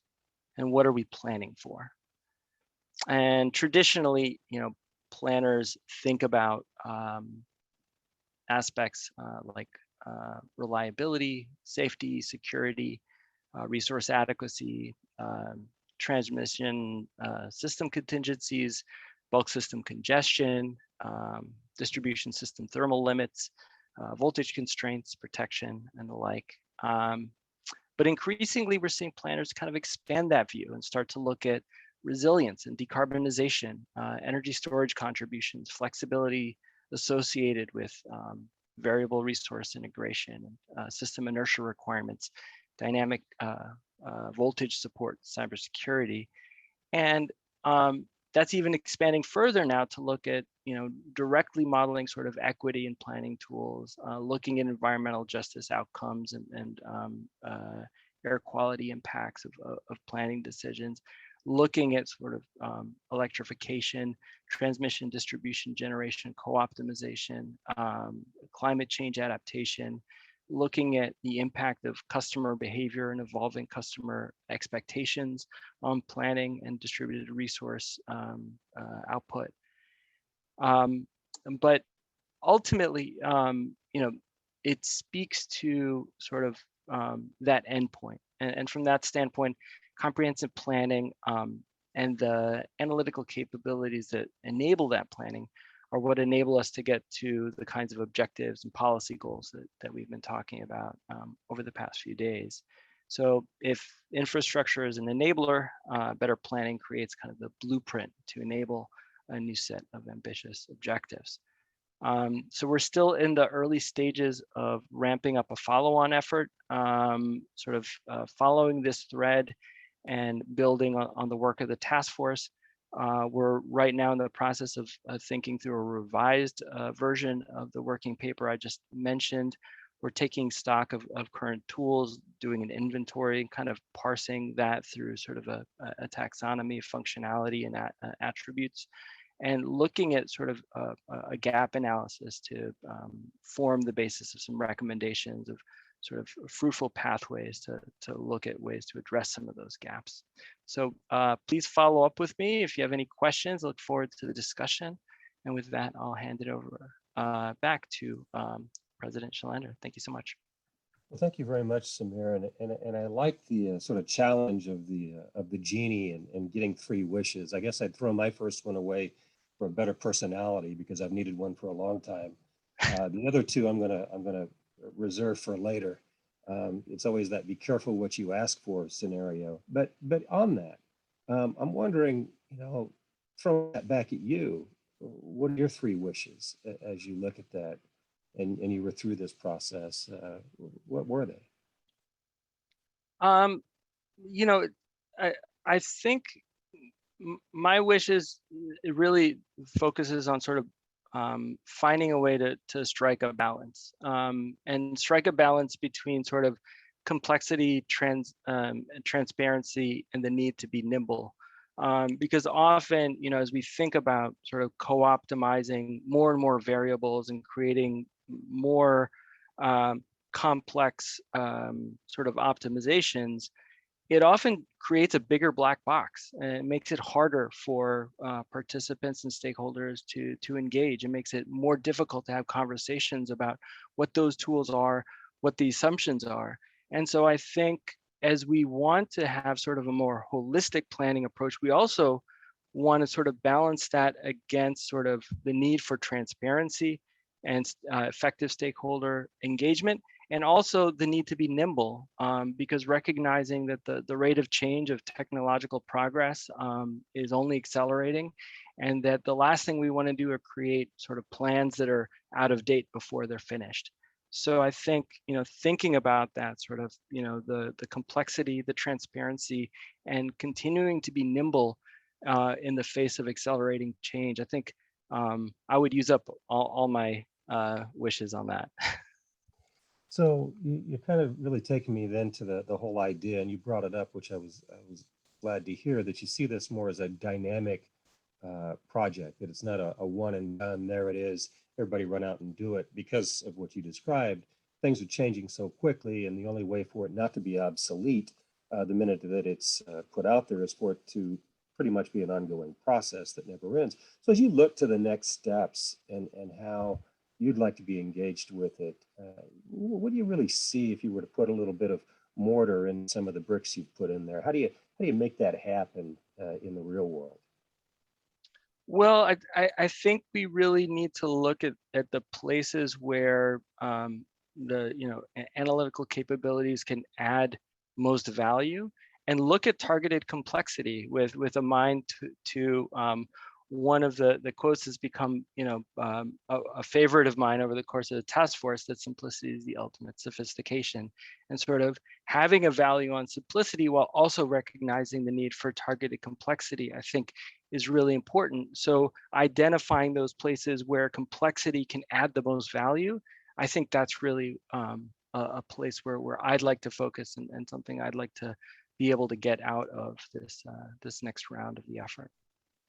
Well, and I appreciate that. And before we go to some of the questions that are starting to emerge on the chat, I want to remind everybody, please, either raise your hand and chime in, or put us some stuff on the chat that I will try to read to Samir, or to toss out, or to allow others to respond to.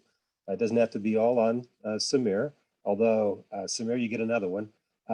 As a regulator, I mean, I look at a lot of these processes, and again, they are extremely dynamic, and the potential to get it wrong sometimes, I think, leaves us as regulators sort of wondering, all right, what step do we really take? But the other piece of that is, you know, who are the honest brokers in this? How do we get the honest brokers in the room? How do we know who they are? Who do we trust as we start to move forward with so many different pieces of the puzzle and so much money at stake, and that all going back to customers at the end of the day to have to recover. If we get it wrong, obviously it's worse, but we want to get it right. So who do we trust? Trust is difficult, and I think you know, I think there's different ways to build trust. It could either be through kind of parallel efforts and independent analysis. It could be through transparency of methods and inputs. It could be through you know, active stakeholder engagement, and that's what, you know, I was sort of connecting the dots between kind of the transparency and stakeholder participation, because ultimately, you know, as we get to more and more complex sort of issues, and that was one of the issues I raised with Mike Milligan in that discussion yesterday, was, you know, recognizing as we go from sort of capacity focused planning to energy focused planning, and just understanding sort of the variability. And, you know, I think that was reflected in the WEC presentation, some of the Q&A in the session just now as well. You know, that leads to more and more complex approaches, more and more complex models. And it could be that resource adequacy is incomplete, but it gives us an easy way to sort of focus the conversation. A 15% reserve margin is something that folks can understand and can sort of, you know, have a conversation about. It's much more difficult to have a conversation around a set of much more complex and dynamic issues, and that makes it harder to build trust. It makes it harder to have those sort of transparent dialogues. So what I would say is there isn't one approach that makes sense. Probably when the complexity of the model exceeds sort of the value of having a duplicate model, it's maybe more productive to look at transparency of methodology and inputs rather than looking at sort of a parallel analysis. But that might not be the case either. And you know, folks were talking about, you know, funding seats for interveners to be able to run their own sensitivity analysis and the like. So I think there's a lot of different ways that we can better understand what the nature of the analysis is, what the nature of the planning is, how objectives are reflected, and how the analysis is done. I think, you know, approaches will differ, but you know, I think the motivation behind your question is exactly why I want to sort of make sure that we're clear-eyed about some of the trade-offs between that sort of complexity and transparency. Well, thank you. Maybe we'll add you to the honest broker list as we start to move forward with this. Now, here's a question that came out of the chat for you, and it's complex and multifaceted, so you might want to write all this down. Just kidding, I can repeat it.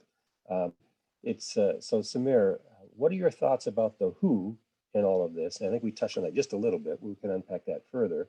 And is the current paradigm, utilities, purpose, stakeholders, as interviewers and commissioners decide, working for this new level of simplicity? So is the current paradigm actually something that will work forward? Does that need to change? And if so, how?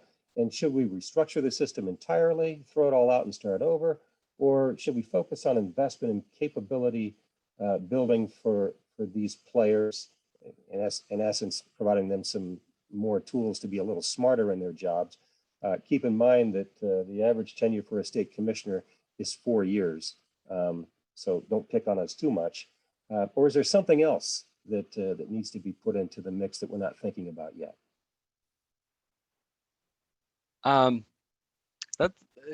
It's a big question and covers a lot of areas, you know, and it brings to mind a lot of issues around incentives and PBR and thinking about sort of different platform approaches for sort of building investment, getting the right solutions in place.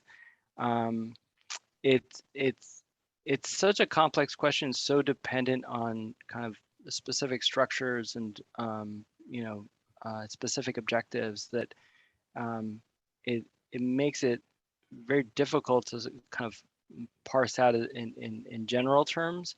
But I will say that I think, you know, there are some challenges associated with where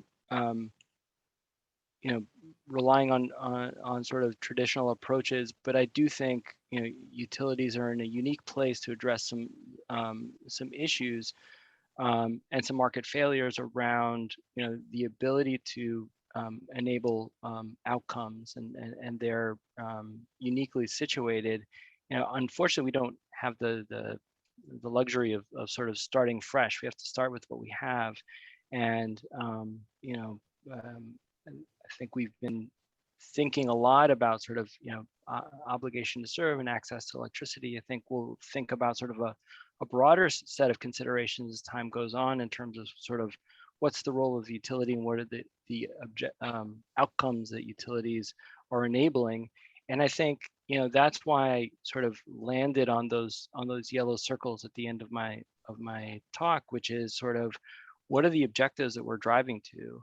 And if we can articulate those in the context of planning, measure those outcomes in the context of models, and sort of drive to those outcomes effectively, maybe that does, you know, imply the need for, you know, democratization of different solutions and broader participation of third parties in bringing forward those solutions.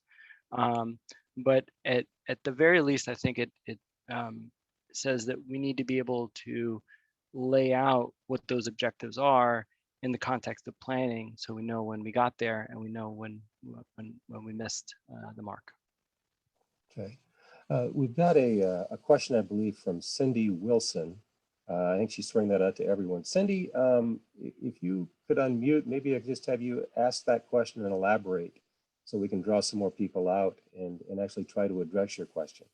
I was addressing the issue of who, and I think Samir touched on it in his answer, which is who may be tied to which objective you're trying to address.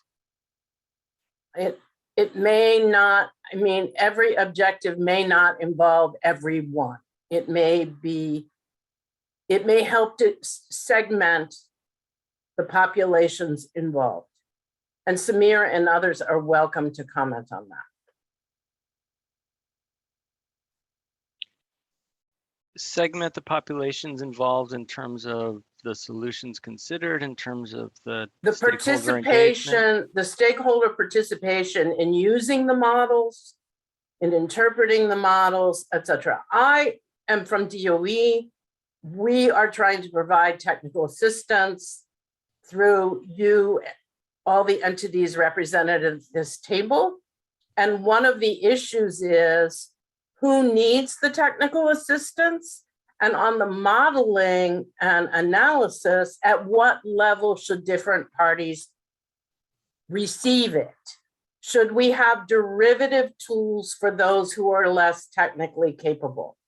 I have the honor of teaching every year the federal jurisdictions section at Michigan State in the summer camp for all the fairly new commission staffs, or a subset of them. And I think we have to be very careful about assuming that the commissions have the staff capability to dig down. I think we had some of that discussion that I could catch yesterday. I was covering the FERC meeting simultaneously. But I think one size does not fit all in the model. And for every, that is, a model is not accessible to everyone. there are levels at which we all interact with models, and some of us are more trained than others to do that, which is why I think there was this discussion of the companies paying, but you still have to understand how to look at the assumptions, blah, blah, blah. On the other hand, not everybody is interested in every aspect of the planning problem. I'm just bringing out the complexity, and I'm not doing a very good job of it. But the bottom line is, one size of modeling does not fit all stakeholders. And how we address that, I don't know. That is something to be debated and thought about in the future. And also, how do we encourage the states to invest more in the commission staffs so that those staffs can feel like they analytically understand the material? I've had many a student come to me when I'm teaching who's like, this is so much bigger than I am. And it's because they're not getting the training, it's blah, blah, blah. Somebody said that 47 out of 50 commissions cannot handle these problems in a meeting I was in last month, okay? They just don't have the technical skill. And that's because in an analog world, there wasn't that much technology, but this is a digital world. And change is faster than we can even imagine. The world was very static pre-1990. It is not like that anymore in this business. And I have so much compassion for the people in the commissions trying to deal with this, whether it be the commissioners or the staffs. And we talk about, well, we'll increase technical assistance at DOE $3 million. And I say, that's putting a finger in the dike. I'll sign off. I think others have comments. Cindy, I'm going to chime in just for a quick second. First of all, I really appreciate what you said, because you put your finger right on it. With all the complex issues coming down, we have to recognize the majority of commissions are not the size of California. Many of them are closer to mine, which is 50 FTE or less. And when we deal with just the issues that land in our hearing room, that keeps them super busy. So again, back to the question about the honest brokers, if we have any money at all to hire consultants, who do we find? Who do we get? And then again, how do we convince extremely conservative legislatures that not only do they need to help us get more FTE, but we have to get actually higher salaries just in order to compete in our own marketplaces? I think you touched on some solid issues, and thanks for bringing those to the table. Let's see, Samir, do you want to chime in on that at all, or do you want to avoid that with all due caution? I'll just thank Cindy for the good comment. I think it's a great point, and I think there is a lot of need for technical assistance, and it's a great question about how to prioritize and focus that in a way that's most effective. But I don't have great answers, but thanks for the question. Yeah. Maybe DOE could find a way to funnel some money to states to hire some of that expertise in-house. We are very limited on budget, okay? We have less than $7 million in TA money in the Office of Electricity. And we're talking about boosting it to 10. We need, and you as the states have to have someone who can participate in that and get a lot out of it in a short amount of time. I'm not saying cut off the DOE work. I think it should be increased, but this stuff is getting too complicated. And the state commissions and other entities that work on these regulations and on this technology need a lot more resources. The staff that's there is very committed from what I've seen, but you can only drink out of a fire hose for so long. Cindy, I really appreciate that. I think what I was doing was using my hypothetical second wish from that genie for some more money. Thanks for your comments. Samir, how about a closing thought before we move on to the next thought bubble? Sure, and I'll key off of a question I saw from Joe Palladino in the Q&A. Joe, you asked a good question that was reflective of a question I saw you ask on Monday in the panel with Tanuj and Joe Daniel, related to sort of what's the extent of the planning? How do you draw the circle, and what's the role of sort of regional approaches?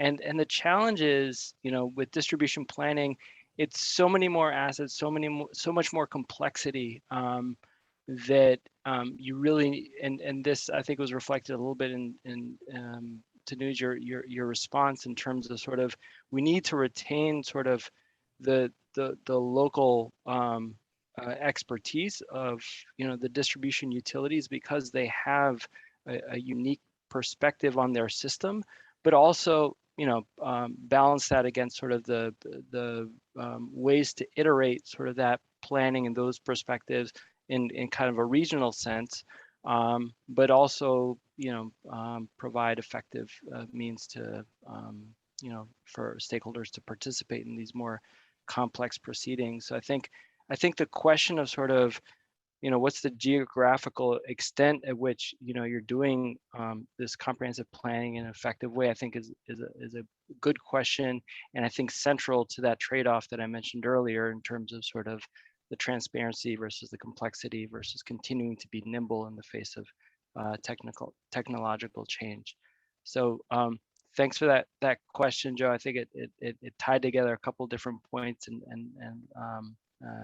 gave me a good place to land. And with that, I want to thank President Schlander and NCEP again for the opportunity. Thanks so much.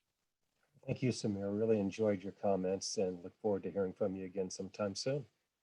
Let's move now to Paul DiMartini, who is with the Newport Consulting Group.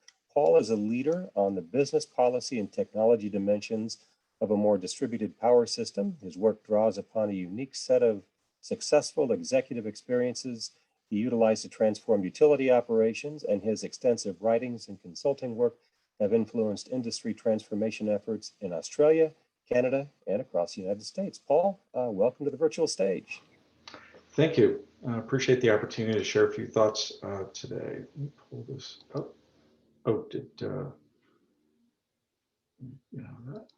Thanks, Carrie. Next slide, please. So my topic that I've been asked to touch on is planning for operational coordination, and certainly as most of the discussion, and certainly as Samir was just describing, comprehensive system planning and the takeaways from the multi-year effort. What I'm looking to do here today is share my thoughts on how that planning, those kinds of planning efforts, then inform how we need to think about operational coordination. I'm not sure that we've really thought about it as carefully as we might have in the past. We've sort of thought about the operations piece as something somewhat disjointed from the planning process. But I think, as Samir highlighted in a couple of examples, the idea of identifying solutions, and particularly the role that distributed energy resources in various forms might be providing various services across the power system, is increasingly part of the dialogue that's going on through the planning process, and certainly outcomes that come from the process. So as we think about all the different elements, this is just another way of visualizing the various components. One that I'll highlight here, though, that wasn't touched on so much in the prior presentation, is the local planning dimension that has really become important, certainly at the distribution level, but it's having implications for transmission system as we think about resilience as part of the mix. Certainly, as Samir touched on, the economic justice. But as we think about these various solutions, next slide, please. It's really important to understand how we move into thinking about the implications for operational coordination. And my colleague Jeff Taft and I, along with Joe Palladino and some others, have been thinking about how to think about a structured way to approach considering the various issues that need to be addressed when we think about operational coordination over the next decade and beyond. As folks have mentioned, things are moving fairly quickly. Where we were 10 years ago, I don't think anybody would recognize where we are today. Things have moved a lot quicker than I think people anticipated 10 years ago. And it's certainly going to be the case over this decade. So one of the things, not unlike what Samir pointed out, is really important to start with identifying objectives, and I'll go through these steps, identifying the services and operational mechanisms, I'll come back to that, then developing coordination structures and reconciling coordination conflicts, and then documenting existing structure and emerging industry structure as the industry structure, as we think about it, continues to evolve, and then developing a transition plan from where we are today to where we're heading in terms of being able to realize the benefit from the various resources identified in the planning process. Next slide, please. So really quickly, it's important to understand what are the objectives, both at the state level, local level as well, and federal. The policy and regulations driving the industry structural changes. So how are we thinking about those? Certainly for 2222 is one key factor, but there's many that are underway in many states. Things like community solar legislation and microgrid and resilience legislation and regulation that are opening up another set of services that are part of the overall system that we need to think about. We need to understand the scale and timing. So when do these things start to come into play? How do we think about when we need to start making changes in the system? Do we need to make changes in the way that we need to consider the coordination of these services? And how large is this? Is this a big step function, or is this just incremental changes? So what's the level of complexity involved? And then, what do we identify as any inherent institutional or practical constraints that we need to consider as we think about the changes and how we might need to coordinate the use of these various services across from the edge in the distribution and in the bulk power system across all three of those tiers is important to understand. Next slide, please.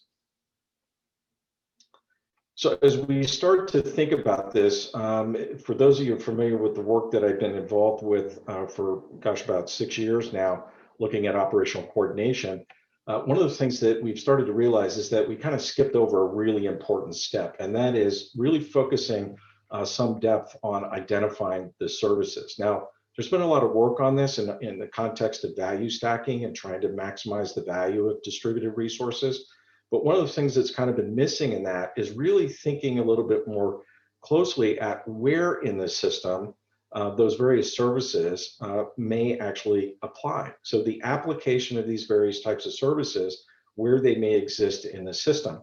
And that can exist from the, within the edge, behind the meter, if you will, between the edge. So in the case of a microgrid, between two parties, as we're seeing in California and Hawaii and a few other places where you can have community microgrids, where you can have from the edge to distribution or vice versa, as we've seen with non-wires alternatives, in the distribution system itself, where you may have directly connected resources in the distribution system, obviously between the bulk power system and distribution, which has been a lot of the focus over the last couple of years. And then, of course, participation in bulk power system, which we've had for going on 20 plus years now.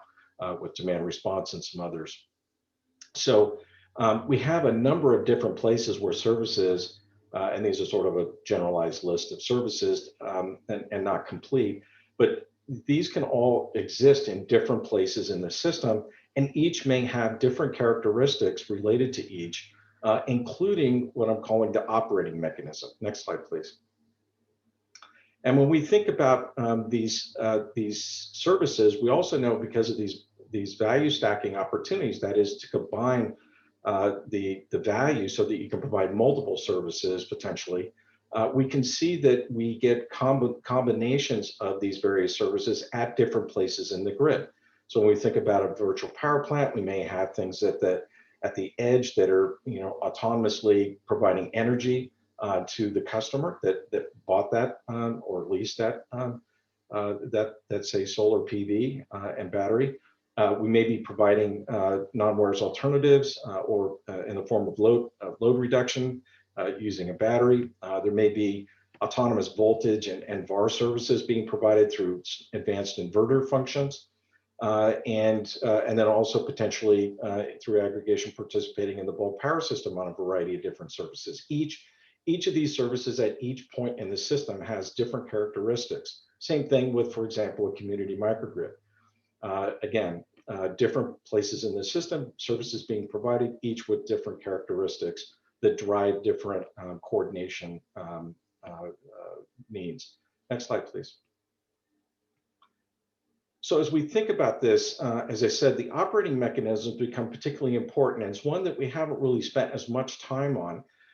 And some work that Jeff Taft and I have been doing in support of an effort in New York is helping to sort of tease this out and really understand how these various operating mechanisms that are used to initiate a response from a service being provided, say, by a distributed energy resource, will have an impact on how these coordination need to happen at each tier, as I was describing earlier. So one is a general category of price-based mechanism, where we may have a real-time market price like a LMP or a dynamic rate structure. We could have a direct control mechanism, for example, what we've had traditionally with automated generator control, AGC, or traditional demand response that, say, an AC cycling type program. We could have an autonomous mechanism, such as we've had in the bulk power system for many years around droop control, or advanced inverter functions, as I mentioned, or even things like microgrid islanding. We also clearly have independent operation, where we have behind the meter solar storage that is meeting the needs of that customer's load on site. So we have various mechanisms, and each of these, as I said, have different drivers for what we need to think about in terms of coordination. Next slide, please. One of the things, and this is really just sort of eye candy, these charts, but the concept is that you really need for every service at every tier, really understand the coordination that's required for each service. And then you basically need to stack these, not unlike the various services, to really understand that for, in this case, say if you have energy supply service that's participating in the bulk power system, these are the various actors, the various interrelationships that are required to make that work in real time, to be coordinated to operate the system as a whole. Whereas if we think about something in the future where there's a distribution level balancing service, this has a different set of coordination actors and interfaces and information exchange. And it's quite possible that both of these things can be operating at the same time. And so how do you think about the relationship between the upper diagram and the lower diagram and the reconciliations that will have to be when we start to think about the ability to combine these services or allow a resource to provide both of these services? So what are the implications of this? How do we think about working through that? It occurred to us as we started to work in depth and practice that it was clear we needed to get to this level of analysis to really be able to determine what would work. How do you then reconcile these various issues? We've had some initial experience in this in the industry with some of the work that was going on in California and in New York. But I think, a few years back, but I think as we move forward and we look to take advantage of the value that can be provided by distributed resource, we're going to have to dive deeper and really understand the implications of these various services. It's not sufficient to just stay at a very high level like we did conceptually, 5 years ago, and draw diagrams that connect dots and boxes and really not understand the level of detail that's required to understand how these services will work together or not in some cases. Next slide, please. So as I mentioned, it's important for us to, obviously understand where we are currently. And you've seen diagrams like this, I'm sure, from some of the prior discussions that Jeff Taft and I have had with this organization and over the past couple of years. If this is still the case, we need to understand where we're starting from and then where we're heading to. So these kind of diagrams are quite helpful, but obviously we need to go down a level below as we think about these individual services. That's really kind of the new part here that we're focused on. Next slide, please. So there's a number of considerations that we would pose to you. One is, obviously the utilization of distributed energy resources across the power system requires coordinated, operations, but it also does, require coordinated policy, regulation, and planning. And the planning really does come into play because most of these services are identified in the planning process as part of the solution identification and the needs identification process. So it's not too early to really start this dialogue in the planning, because a lot of the considerations that are important when you go into the detail are things like, how fast does this service need to operate? What are the availability? So how available does this resource need to be to meet this service requirement? What's the reliability required for that service to be able to meet the operational need? And of course, as I said, the timing dimension. So these factors all come out of the planning process and really help inform how we think about what the coordination needs to be as we think about this operations as downstream from the planning time period. And I think as we look at the range of services being employed, it's increasingly important to understand as we think about services at the edge, at the distribution, at bulk power system, how are we thinking about these operating mechanisms, and what should we be thinking about in terms of what may be needed as grid codes or other standards that are required to really enable these services to be able to be used in the system as a whole. Obviously, there's been good work on 1547, but 2018, but we're moving beyond that at this point. The time horizon to look at standards and get standards developed is quite long, as many of you know. And so as we think about where we're going in 10 or 15 years, it's not too early to start trying to get ahead of that curve so as not to get on a critical path to and actually become an impediment for achieving the outcomes that we may envision over the next 15 years. And then it's also possible that we need to really kind of revisit some of the regulatory coordination. Certainly, this has been an issue for a number of states looking to engage with FERC on the FERC 2222. But as we look ahead and we see the value of distributed resources behind the meter increasingly participating in the market, it may be necessary to think about what may need to extend beyond the meter, which has typically not been a domain of regulatory oversight. But in some cases, some states, we're anticipating that upwards of 50% of the resources will be coming from behind the meter. And it seems like this seems right to really reconsider what the range of the system. Many planners, many folks in the industry are increasingly thinking, and rightfully so, in my view, that the power system doesn't stop at the meter. It really extends beyond to some degree. And so as we think about resources participating, how do we think about that? How do we more fully engage, bring those into the planning process, as Samir said, but also how do we think that we bring them into the overall ecosystem of the power system to get the most benefit out of those resources and customers' willingness to engage. Thank you.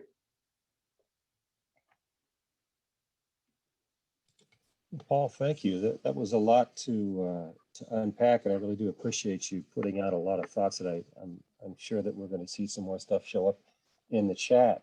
I guess where I'd like to just start with a question, and I apologize if it's not deep enough, but it's maybe that's one of the problems with regulation is we're a little shallow at times.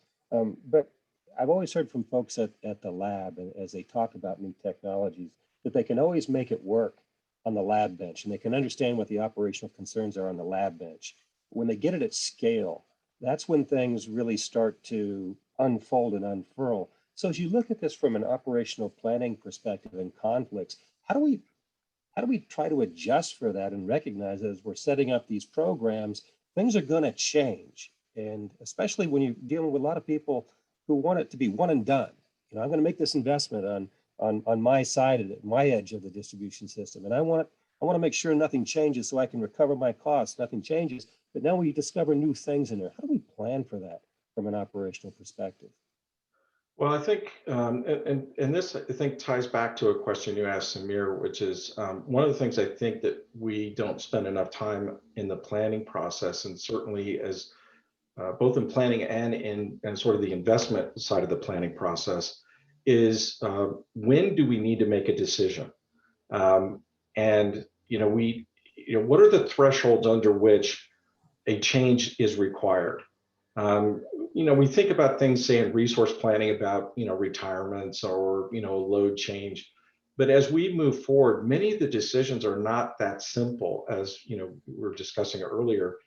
And really understanding what are these thresholds that make a structural change in the way the power system operates, whether it's distribution or the bulk power system and the like. And this could be a simple thing, which is, okay, if we're talking about electrification, at what level do we need to think that, okay, fundamentally the way that charging is going to happen, if it were to happen in a certain way, what fundamentally changes on the power system such that we may need to rethink about what that looks like, maybe voltages, so it's not 12 kV, maybe it needs to be 21 kV, voltages, or the like, or, as in discussion with, through part of the work that I do with Joe Palladino in the Department of Energy, we were talking with some utilities, and we're talking a large municipal utility, and they're having a discussion about, well, do we think that, fast chargers are ultimately going to be the answer? Or do we think that the marketplace is going to move towards in-home charging because you're going to have vehicles of a certain type that have such battery range that they don't really need to have fast charging? They're just going to do charging, at the premises. These kind of questions allow you, through kind of scenario analysis, to really kind of think about, okay, so what might be the trigger? What are those signposts that suggest that it's going in a different direction? And then what's the implication for what you're doing on the system that would then drive you, take you in that way? The same thing occurs in the operational coordination. If we think that a certain set of resources are likely to occur, we think that a certain level of customers may participate, or certain technology combinations, say solar storage, is going to be predominant. Or, as we're seeing, say in California and elsewhere, a lot of battery technology supplanting say backup generation as the backup power source for folks, then those batteries, and most of the time, are available to do something else. Is that trend something at a certain level, something we could take advantage of to and engage customers in terms of leveraging that resource? And then what services might that provide? So I think there's ways to think about applying scenario planning. I would encourage folks to really look. There's a nice compendium book around decision making under uncertainty that was put out, and some of the there's a whole discipline around this, actually, and some of the folks at RAND that you may be familiar with have put a lot of thought into techniques to think about this, and some of them are straightforward, actually, and just thinking through, kind of as I was describing, kind of these thresholds, and how do you think about scenarios, creating triggers for significant change, and particularly scale, as you were asking. And I think that actually transitions into this thought too, and that is, we have a lot of policies that are emerging, and more that will emerge at the federal level, and those policies don't necessarily coincide with some of the technologies that we need in order to meet those expectations. They don't seem to line up, yet they still may have a target in which we have to hit them. So how do we make those investments in order to meet future load growth, recognizing that we're going to have to spend a lot of money to deal with the operational issues we need to bring those resources, only to perhaps in 5, 6, 7 years, they're obsolete now as we begin to bring on other resources. How do we reconcile that in the operational planning perspective? There's two things that I look at. One is, to the extent that you have some modularity, right? So that you're not having to fully commit, to to the entire sort of, particularly when we're talking about advanced technologies. To the extent that you don't have to make a full commitment, or if we're talking about even poles and wires, to the extent that you can be more proportional in what you're investing. So you make investments that are or least regrets, that you know minimally under a variety of scenarios this still makes sense, but you only do it in those areas that you know for sure, and then from that you can, incrementally as things evolve, make those next set of investments, but you do it in some sort of sequenced way based again on sort of these signposts or things that you now at kind of a decision tree, if you will. So you kind of know to a certain point, then you reevaluate, and then you make a decision to the next point. You do the same thing with advanced technology, because things are moving so quick. You can decide, well, I know I'm pretty sure for the next 5-6 years it's going to be this. You're never going to be perfect, but you got a pretty good idea this is still going to be solid. And then I'll make the next decision when I get more information, and then I'll make the next investment, or make the next strategy decision, tactical decision at that next point. So continuing to update, and this kind of goes back to what you asked Samir. One of the challenges with comprehensive system planning, particularly resource planning, is it's classically been a 20-year or even in some cases 30-year horizon, which today I don't know how anybody does that, right? So we can barely know what's coming in the next 5, let alone 10. So I think this idea of understanding more from a decision tree kind of standpoint, what decision do you need to make in the next 5? Or, if there's a time dimension, like say transmission, obviously you need more than 5-year horizon because of the time it takes to develop it. But understanding what that lead time is, then you kind of factor in what's your decision. When would you feel comfortable? Or is there information that you'd be wanting to get? Does that line up with, a point that makes sense? And then you kind of stair step from there. But this idea that you break it up into bite-sized chunks, if you will. And so not trying to make decisions ahead of where you may not feel more comfortable in terms of information that you have. So if I heard you correctly, I think you may have just introduced me to a new regulatory concept, which is the regulatory process of least regrets. I think that's what I heard you say, and now I think I understand that fully. I appreciate it. We have a question here again from Cindy Wilson. Cindy, thanks for your participation today. Uh-oh, it just scrolled away from me here. It's in the chat function. Let me see if I can get it all. There it is. And it's to you, Paul. Actually, this is from Paul Alvarez. It says, many regulated IOUs appear to be investing in field equipment far in advance of the need as dictated by DER capacity or standard distribution planning practices.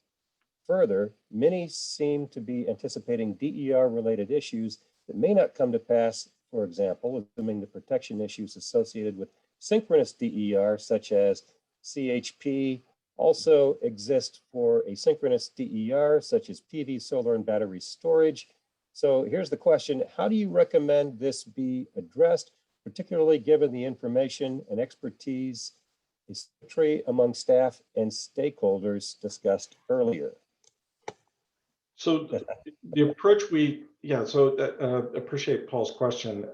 The approach that we taken as part of the effort, the DSPX effort, the grid modernization effort that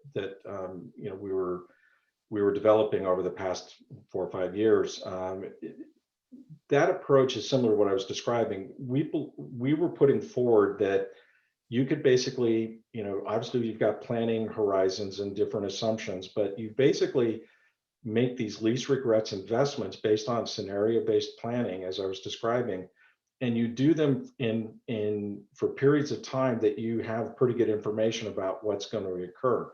So, in the case of distribution, you don't need to make a 10-year commitment, because it's about a 2-year lead time, 2-3-year lead time to do the deployment in the field if you needed to say, upgrade the voltage from a lower voltage to a higher voltage to address the need for higher hosting capacity or the ability to support electrification. And the other is that you don't have to do it the whole system immediately. You can do this more proportional, as I was describing.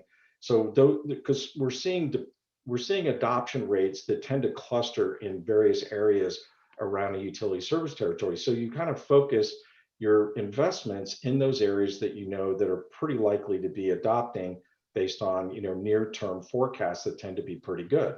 So you kind of work on that. Classic utility distribution planning, by the way, does work on this, you know, short-term horizon. It's the long-term, you know, capital forecasts that look, you know, much bigger. But to Paul's point, you can really kind of, in practice, underneath that is actually have a set of decision points that you just kind of keep revisiting, and then you proportionally deploy as needs and things evolve and technology evolves. Okay. And we did get Cindy's question sent back to me, and I think it's along the same lines that that you sort of hit onto, but maybe it's a chance to expand a little bit. And it does go back to Paul Sesky, who said that I want to say my question's too long given the further discussion. So I'm going to distill it at this point, which is what progress is being made on developing this decision tree that Paul says is needed so that commissions can start walking down the decision tree and develop timelines. I have heard much frustration from rural states about telling them all about distributed generation and how you have to fix the distribution system when they're not facing that problem. And so to me, the most operable product to help with least regrets regulation is some samples of that decision tree. Yeah, I mean, Cindy, totally agree. I mean, if Samira asked me the Genie question, that was my number one Genie answer was we need. I mean, this is basically in practical terms, this is an application of real options analysis, but in you know, an approachable way to think about it is a very simple decision tree. But yeah, having that sort of a framework to be able to walk through and deal with the uncertainties, because there's no way to predict what's going to be like in 10 years, given the advances. So how do we think about making these decisions that are pretty impactful, as we all know, and President's, you know, touching on is, you know, yeah, we need a different way to approach that. I also think it would help in the discussion with stakeholders and others about, you know, what decision needs to be made and what are we considering at that point? What information do we need at that point to be able to make that decision? Because I think part of the problem that I've seen with long-term planning of a comprehensive system planning process of the type that I'm supporting in Hawaii, it's just too much information, and there are too many spurious discussions that go on without an ability to kind of focus on particular points in time and what needs to be decided, what needs to be considered at that point. And my point is, having been at this game longer than I want to admit, and having been trained in some of these techniques, and it's taken over 40 years for them to be relevant in public policy, is we've learned a lot from Hawaii. We've learned a lot from New York. How do we now shortcut what we've learned so that those who are in a different place can begin to make decisions? I mean, yes, many states, I mean, we just heard in the last discussion, MISO and SPP are not expecting a lot of distributed generation, but they probably are expecting a lot of EV charging in cities. And so how do we distill this problem so that commissions can do what they can do best? And also, I think an important thing you said and others have said, we're now into a 5-year planning horizon. And along with that is much shorter amortization. And I think we have to think of those things going together.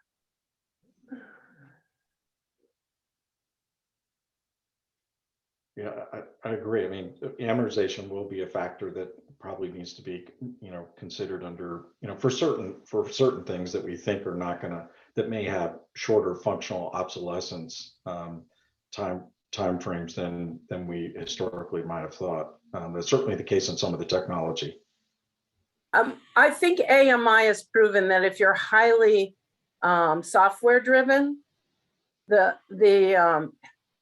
the amortization is much shorter. And we all know that we don't keep our laptops more than 5 years, or we're very lucky if we get past 5 years. Right. Well, Paul, I'm going to just throw out one last question for you. And of course, as a state regulator, this always has my attention. You were suggesting in your comments that we revisit the regulatory schemes of today. What's one thing you think needs to happen at the state level with the regulatory process that might assist us all going forward in the operational perspectives that you see?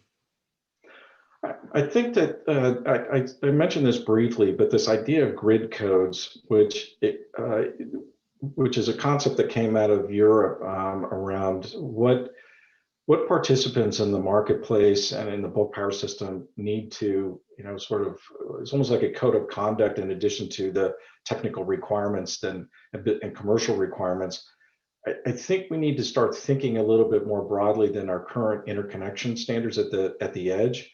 Because if we're really thinking that a lot of distributed resources are going to play a critical role in achieving, the goals that many states have, and certainly the federal government has, I think we need to think a little bit more broadly about bringing.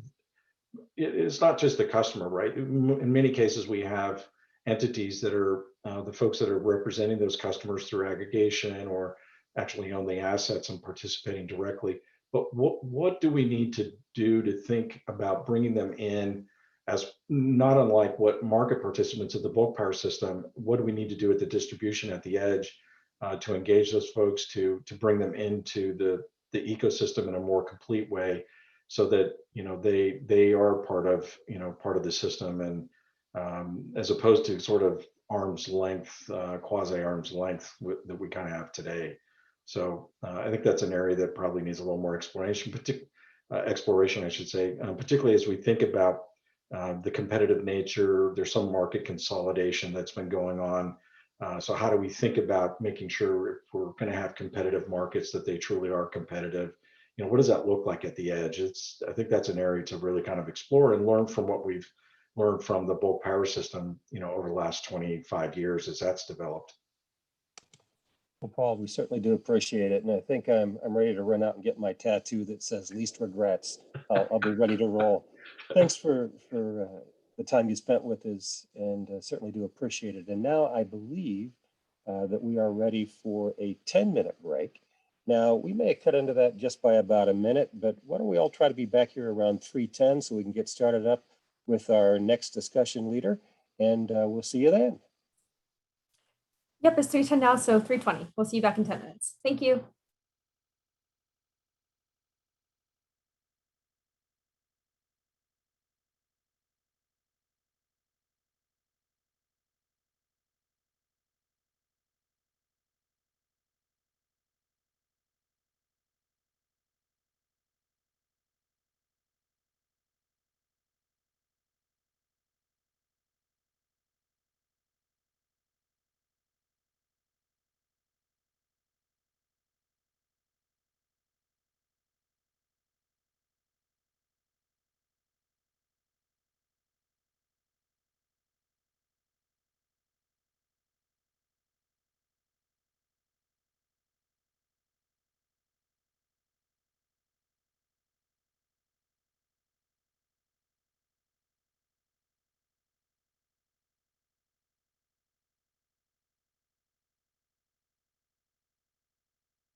Hi, Paul. All right. Can you hear me okay as a test? I can hear you very well. And because I have you there, is it Rabago? No, it's actually Robago. Rabago. That's the Right. way I wanted to And I'm pronounce gonna, no, you should have. It's the Spanish pronunciation. So thank you. And you're Shalander or Yeah. Shalander? Shalander. And you can just call me Paul. Shalander. Yeah. Good. Hey, I'm Carl, and we're close in names. That'll be easy. Rabago. Yay. Yep. I'm gonna get It's there. a small town in northern Spain. Oh, cool. Yeah. Yeah. Two of my brothers have made it there to go, stand by the sign and get their picture taken. So Well, I think Carl, the world is Paul, I'm fortunate actually that there's no Ackerman. small town called Shalander. oh, neat. Carl, I'm Cindy Wilson from DOE. I have been reading your name and pronouncing it wrong, I think, for 10 years. Thank you. Hey, that's not too bad. It took me 6 years just to learn how to write it. So,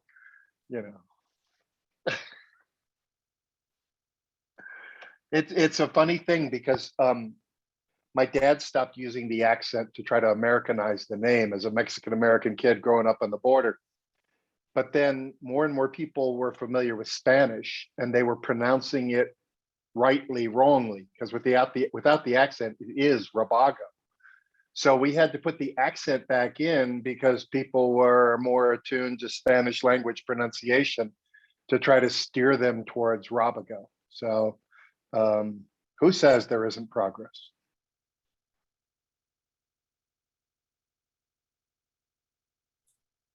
Thank you for sharing that, Carl. Really appreciate that insight there. Right now, I'm going to move into the program to restart our snapshot discussions and get into your content, Carl. So that's great. Right now, I would like to reintroduce for the last time today, I think, President Paul Schlander. Thank you. Well, thanks again, Carrie. And we're all back from the break and refreshed and ready to go. And we have Carl Rabago from Rabago Energy. I even get to say, I was going to cheat and say, how do I pronounce the name of your company? That way I didn't have to ask you how to pronounce your name. It's Rabago There you go. Energy. And that was Now, all Carl right. has Thank you 30 very years much, of experience, 30 years of experience in energy and climate policy and markets, and is recognized as an innovator in utility regulatory issues relating to clean and distributed energy services and technologies. Rabago has been a commissioner on the Texas Public Utility Commission, and he served as a Deputy Assistant Secretary of the U.S. Department of Energy. And we're glad to have you here today. So the virtual stage is yours. Thank you, Paul. I really appreciate it. A shout out to both Carrie and Jessica for doing such a great job managing the logistics. It makes us all look good. And they're the ones, Jessica's the one who just put up the screen. I'm going to take you on a rapid fire trip through some work that we've been doing over the last year with a coalition called Local Solar for All. That it's comprised of Community Solar Access and Vibrant Clean Energy as our contractor, and both Solar has been helping, and many other people have given their time and their attention. And in the spirit of trying to think about how we can improve planning, utility system planning, but more importantly, in a context of utility sector transformation, in the revolution and scale that we're experiencing with the increasing cost effectiveness and value added nature of distributed energy resources. I'll tell you a little bit of the backstory just to sort of settle you here. And by the way, I'm really pleased. There's a whole bunch of people here that haven't heard about this in great detail. There's a few of you who have heard this before. If I say something differently, it's not in the work. It's just me sort of riffing on these things, but hopefully your familiarity will also help you in the discussion. I'm looking at you, Chairman Thomas, and you, Jeff Ackerman, and others who've had the chance to hear our spiel. But the backstory here is that once upon a time, a bunch of people got together and they wrote this book called Small is Profitable, in which we articulated all the benefits of right-sizing energy resources. We published that with it was basically a brain dump of the famous Amory Lovins, in a book that we wrote when I was at Rocky Mountain Institute. Later on, with that kind of thinking and stealing from the great work of people like Ed Smeloff and Tom Hoff at Clean Power Research, we started developing the idea of value of solar, the term I gave to the tariff when I first created it at Austin Energy, applying the ability to do value stack analysis to an individual resource and how that impacted what a reasonable rate would be or compensation level would be for the energy produced from that resource. Then the big question came up is, well, if we know it works at the small scale, and we knew that because of work from guys like Carl Weinberg at PG&E and who were Tom Hoff and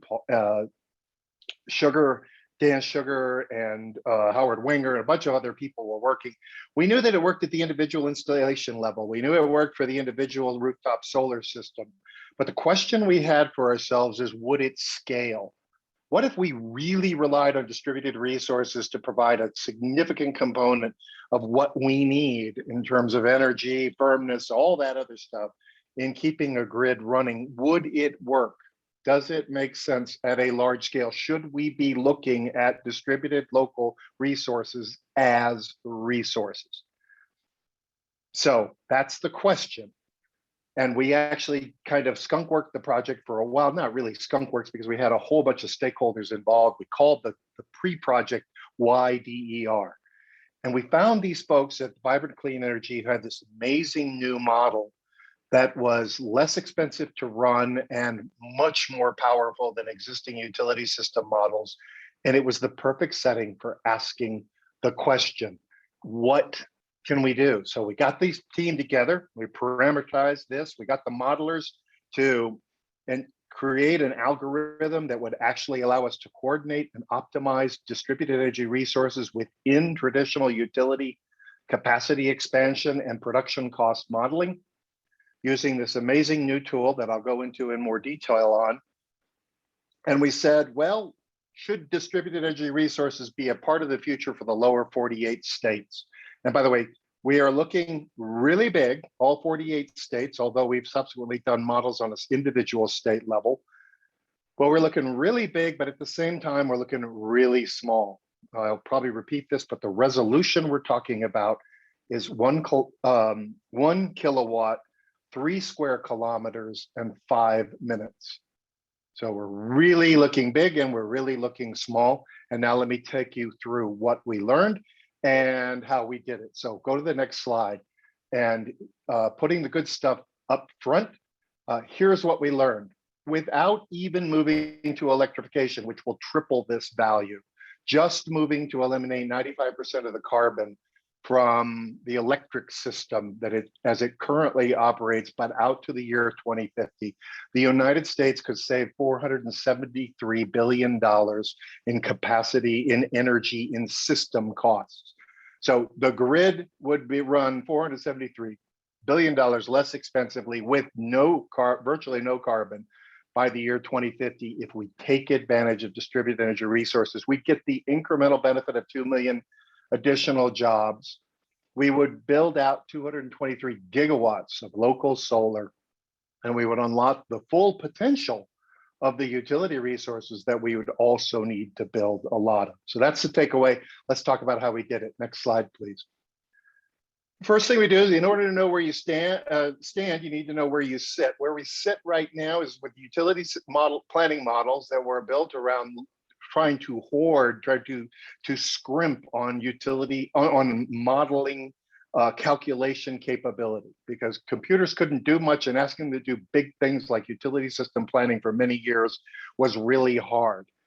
So one of the first simplifications that traditional models do is they take inputs from anything below 69 kV and treat them as static inputs. How many megawatts of DER are you going to add? How many megawatts of DG? How many megawatts of storage?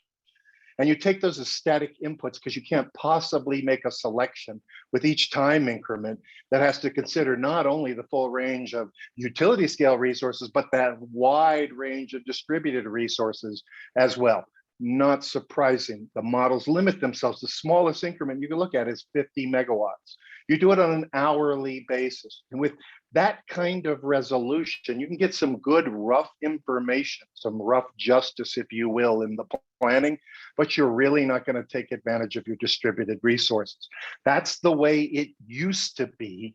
Now, what has wisdom done? Well, it's changed this model from vibrant clean energy. Next slide. It changes our approach to modeling in three important ways. First, the model was built from the ground up to thrive on big data. It was actually the WI in wisdom stands for weather informed. It was built from the capacities that people have been developing for weather modeling. In fact, this model forecasts weather, which is one of the really cool things about it. But it's made to thrive on bigger data. We're talking about 10,000 times more data evaluated than a traditional utility planning model.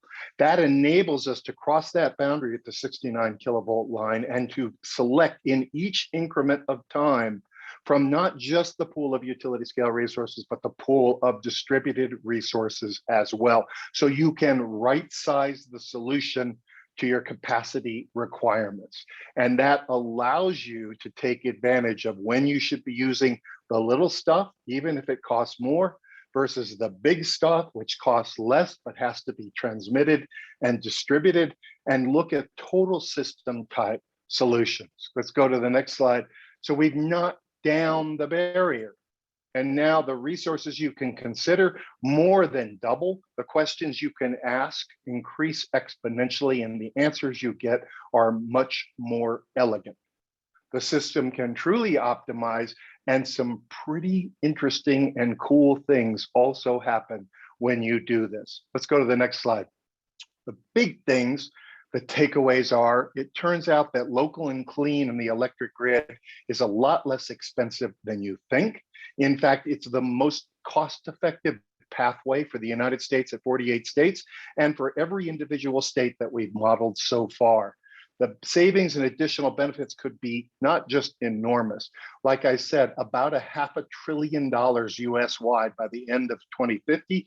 But if you electrify the economy, in other words, replacing petroleum for transportation and methane gas for thermal load, you can get to $1.5 trillion in cumulative system-wide savings. And if you're a regulator, the first question you should be asking is, when's the last time I had a chance to have that much goodness, that much opportunity to do nice things? Well, that's what's on the table with optimizing distributed resources. Let's go to the next slide and talk about how and why that happens. How and why that happens is not just choosing the right resource for the right time, considering all the costs, not just the bus bar costs, but also the delivery costs. But also what happens when you introduce these resources throughout the system in the production cost model to answer the question 24/7. This graph shows, if you look at the top of all the colors, the traditional difficult, challenging graph of the utility system. It's really peaky. You build a system that has to serve 100% of requirements, but you only use that 100% capacity a limited amount of time. The utility system has a lousy asset utilization rate, at least from the ideal. So everybody focuses on trimming the peak, and this model tries to trim the peak too, because, you know, like the bank robber said, you go where the money is. But here's what's really cool that turns out. What's cool is that not only are the distributed resources a solution, but they also act between the combination of distributed generation, solar, and distributed storage. They actually reshape the load that the utility scale system sees, enabling you to get better value out of your variable large scale renewable resources, better value out of your existing and added transmission resources, and you save money 80% of the hours in the year. That's the blue space. When you shave that off and you pile it up into a ball, it's that 400 and some almost $500 billion, because it saves money across 80% of the hours. Your curve is flatter, your assets are better utilized. Everybody wins as a result of it. Rates go down. Dogs and cats can live together in harmony. It's really a much better world. Okay, let's go to the next slide and look at how that happens. For those of you that follow this kind of stuff, you may even know that some of us, Richard Perez, his son Mark, and Morgan Putnam and I have been writing it for a few years about the benefits of overbuilding, if you will, distributed variable resources and variable resources in general, because they can be used to smooth out the system and can actually form a cost-effective alternative to overbuilding storage, which is more expensive.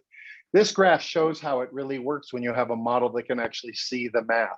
The top end is business as usual. What you got is a generation side on the left that's trying to serve a distribution demand side on the right and to match perfectly that generation for that load. But if you take these resources, you take better advantage of these distributed resources, you essentially can smooth out those peaks. By uplifting from the bottom, you have less space between the peaks and you have a cumulative net line, the thick black line, that's flatter and smoother and lets the workhorses in the utility system operate more efficiently and effectively. So for those of you who like spiky graphs, this extract from the high peak periods shows you what the benefit of using distributed resources is for smoothing your load. So next slide, what does it look like when you put it together over 48 states over the course of the next several decades out to 2050? Not a whole lot different. There are some things that appear that wouldn't appear under a business as usual scenario, more reliance on distributed solar, more reliance on distributed storage. But the good thing about those is that they have job benefits, they have resilience benefits, they have reliability benefits that you can also tap into. So and those values are not specifically quantified in here in order to make the case for this kind of future. By the way, just so you're clear, what these do is they use these acronyms. There's business as usual, and then there's with distributed energy resources. Then there's business as usual targeting for removing all that carbon from the electricity mix, and clean energy resources to get to that. And by the way, one of the amazing takeaways here is you save more money getting the carbon out of the system than you do trying to leave it in. So it's cheaper to decarbonize than to continue carbon in the system. Next slide. I told you about the jobs. The jobs are an added benefit. We don't use the jobs in this modeling to try to justify or total up those savings. Those are additional on top of that. So the multiplier effects that we all enjoy at the state level are fringe benefits. Not only that, we also assume that all the costs of the system, including the cost for rooftop solar, are borne by everyone in the system. So to the extent that anyone makes a private contribution towards adding capacity like they do today under net metering or any other type of arrangement you have, that private investment also increases the net savings that are available. Okay, so more jobs, more savings, more opportunity to do things. Go to the next slide. And I'll just wrap up with a couple of comments about why, in particular, the regulatory community should be excited. 3 reasons. Reason number 1, like I already suggested, when's the last time you actually had a bonus, a surplus that you could use, right? That's pretty amazing. And it can be applied in different ways to accomplish jurisdictional priorities. Want to accelerate your distributed generation market? You can reinvest some of those savings. Want to ensure more equitable distribution of benefits? Well, reinvest in community solar or other kinds of equity and justice improving options. So you've got a surplus that you can use to accomplish state policy, transition old stuff. By the way, the model pays for the retirements of everything it has to pay. Second, regulators and policymakers get to extract themselves from the uncomfortable position of having to choose between 2 good things, good utility scale renewables and good distributed renewables. This model says you need both and they work well together. The California model, we actually discovered that the storage shuttles between the small storage and the large storage to really take advantage and further optimize the system and the cost. And then finally, and apropos to some of the discussion we've already had, let's think about what regulators have to go through. So in a traditional rate case, For example, the big thing is return on equity. No regulator, if they had a choice, would tolerate making an ROE decision based on the output of a single model. Thanks to Jeff, because a conversation with him is where this idea came from. In fact, a regulator we know sitting there on the bench is going to say, what's the DCF say? What does the CAPM say? What does the CAPM-X say? What does the expected return, the expected earnings model say? We'll use all of those to try to triangulate, sort of parameterize where a just and reasonable return on equity is. Why would we plan for a transformed utility sector based on the output of one model run usually by one party in the planning process? The big takeaway, Cindy, a nod to you for asking this great question, is that we need to empower more of the players. Good place to start would be the staff, but also the stakeholders. Empower them with models like this that can be incremented through different scenarios and sensitivities less expensively than the other models, enabling us to really get a picture about how distributed resources can save us a lot of money and get us where we need to go. Okay. Hopefully I'm kind of on time with that, and it's time for questions, right?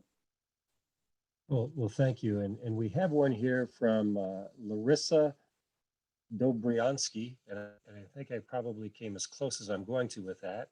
And her question is, what are the barriers to using these modeling tools in planning by utilities and regulators? Yeah, that the biggest barrier to innovation is anything you've ever done before, right? So there are people at utility staffs who have grown up, and regulatory staffs who have grown up, who've spent 10, 15, 20 years becoming experts in Aurora, Strategist, Plexus, any of these models, right?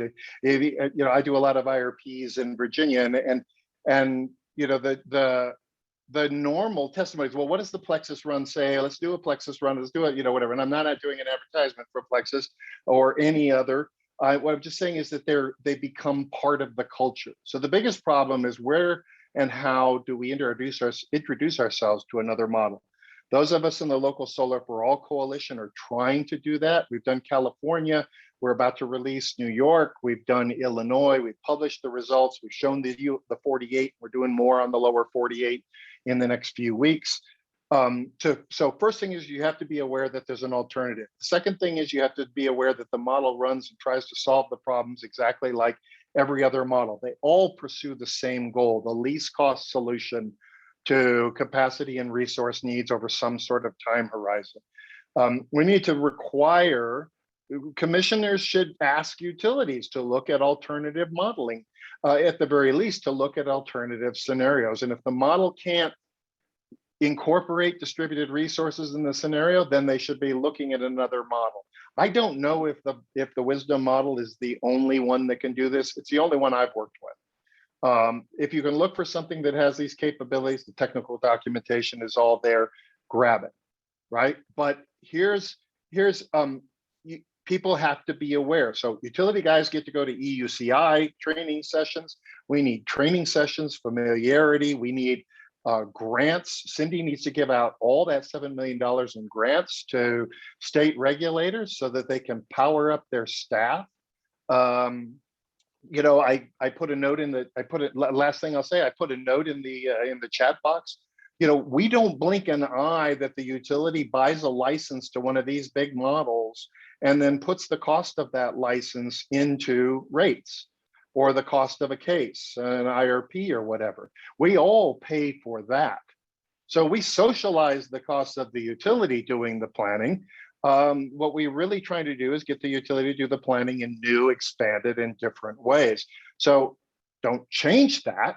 Just here's the burden for you, Paul, and for every other commissioner. Ask harder questions. Ask questions that can only be answered by getting out of their comfort zone, which is where I started, and exploring alternatives. The conversations I've had with utility people about this go through a regular pattern. First, what the hell is this, right? Second, does it work like the things I already know? Third, does it give me the opportunity to provide answers to my regulators or board members that I couldn't provide before. And that's when the professional utility planner gets really interested, because they want to do an even better job at their job every day. And this tool can help them do it. So one of the questions that's come up from Tanuj Diora is how is this different from other alternative system modeling efforts from academia, and they reference MIT, Stanford, that have provided insights on the value of fairly evaluated DER. How is this different? Yeah, in most cases, what you'll get with academic work is that they will come up with a new hypothesis, a new set of assumptions, and they will plug them into a traditional model. And that will get you some results. And it'll show you that if you assume this, if you do this, different things can happen. That's the value of running alternative scenarios. In a very few cases, they will build their own model or a module for a model. This model was built from the ground up. This model starts with, like I said, sort of weather system, trillions of total data points, 10,000 more data points evaluated with every decision than a traditional model. It was built to be, it was built around big data. And so far, I haven't seen a bunch of other, I haven't seen any other models that was built to throw big data at it. By the way, this is all possible. If you know, the one time I got a chance to go to Chris Clack, Dr. Clack is the founder of Vibrant Clean Energy and the creator of this model. He started out like all these brilliant people did as an astrophysicist type stuff. He's got papers you can read that have more Greek letters than an urn. I mean, it's just amazing. But what he did was he said, I'm not going to skimp on computational power. I'm going to throw it at it. I'll add one of these really interesting things that I think that is fundamental. I mentioned that this model forecasts weather. Now let's think about how we deal with weather under traditional modeling. Under traditional modeling, weather, we look backwards at 30 years of normalized weather, like we have normal weather, right? We look backwards at 30 years of normalized weather, and then we use that to adjust our prediction of demand. And then we use that demand curve as a static input, maybe with some sensitivity, but a static input into the model run. This model forecasts weather and looks at that weather at that resolution I described earlier. Why does that matter? Because another thing the traditional models do is take a forward curve of gas prices, which is where a lot of the debates are. Anybody who's been through an IRP or planning process or a CPCN proceeding knows. This model, because it forecasts weather, is forecasting the fuel in a clean, renewable energy future. And that gives you an amazing amount of depth of understanding and optionality and factors to consider. You have to have a big model if you want to do that. But when you're forecasting fuel at that resolution, you're going to get a much more precise answer. You're going to get an answer that better matches and better shows how load is impacted than you do with a static set of assumptions derived from a static set of assumptions based on historical data that has already probably become obsolete. So Carl, you talked about weather forecasting being important and critical in terms of understanding the fuel piece.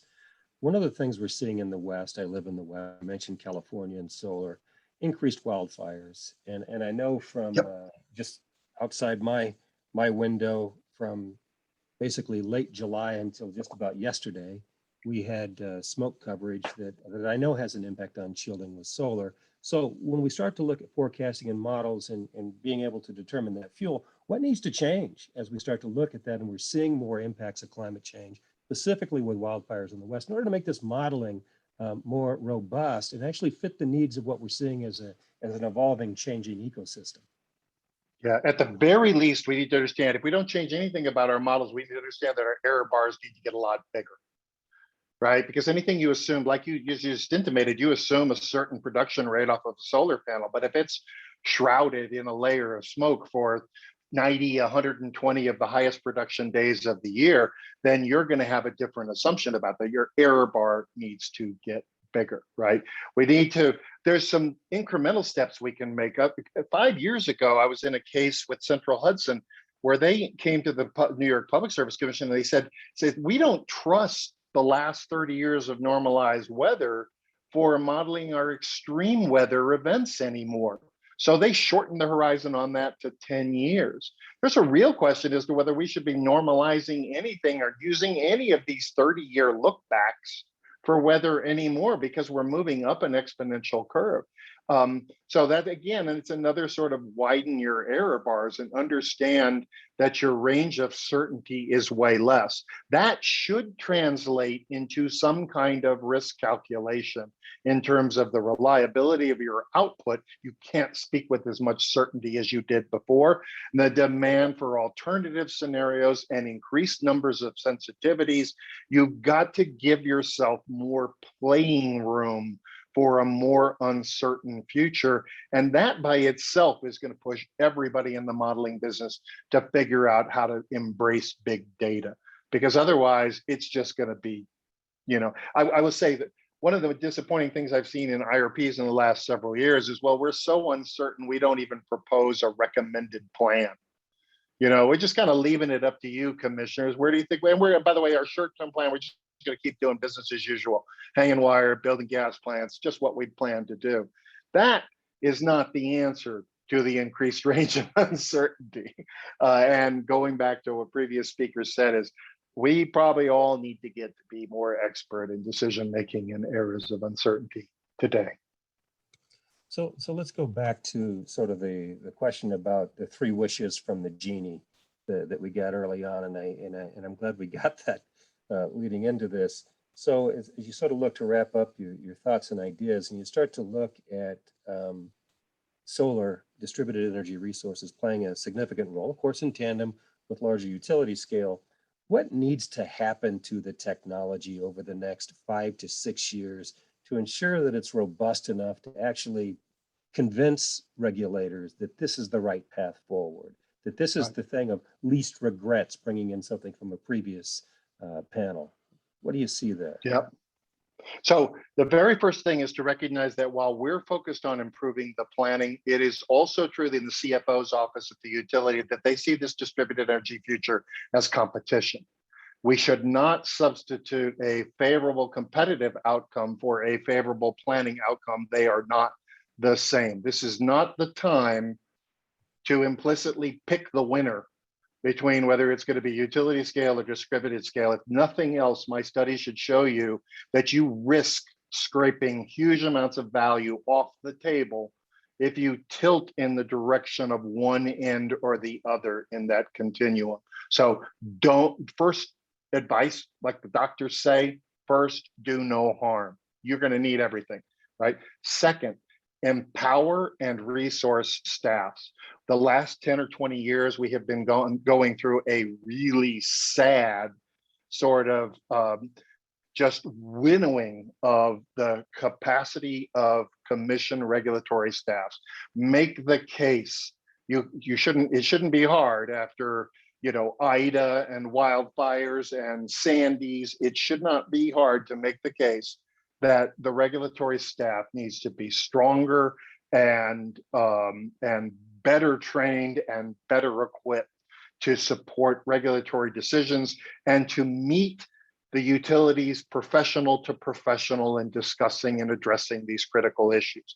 Third, open yourselves to new ideas. And the best way to do that is the idea we brought in with least cost planning and integrated resource planning so many years ago. Enable and strengthen public participation and stakeholder engagement. There are some states actually looking at intervenor compensation again in order to make the discussion more robust. There's never been a better time for trying to have big dialogues, but they are exhausting for charity-funded organizations. So make the tent bigger, bring everybody in, trust your decision-making judgment, and get not just a strong staff to sit there in the middle of it all and not just a utility focused exclusively on its competitive posture, but on actually solving the planning problem, and listen to the voices of all these great organizations and experts who are trying to figure it out because maybe they have something to offer you. Those are my 3 wishes. Well, I hope some of them come true, and wish you the best, Carl. Thank you very much for being with us this afternoon. Certainly do appreciate it, and look forward to hearing from you again down the road. So thank you. All right.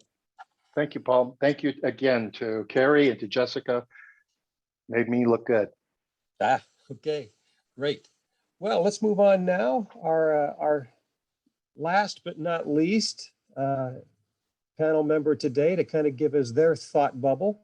We get to go visit with someone that I've known for quite a few years now and still like, Jeff Ackerman, who is now with North Star Collaborative.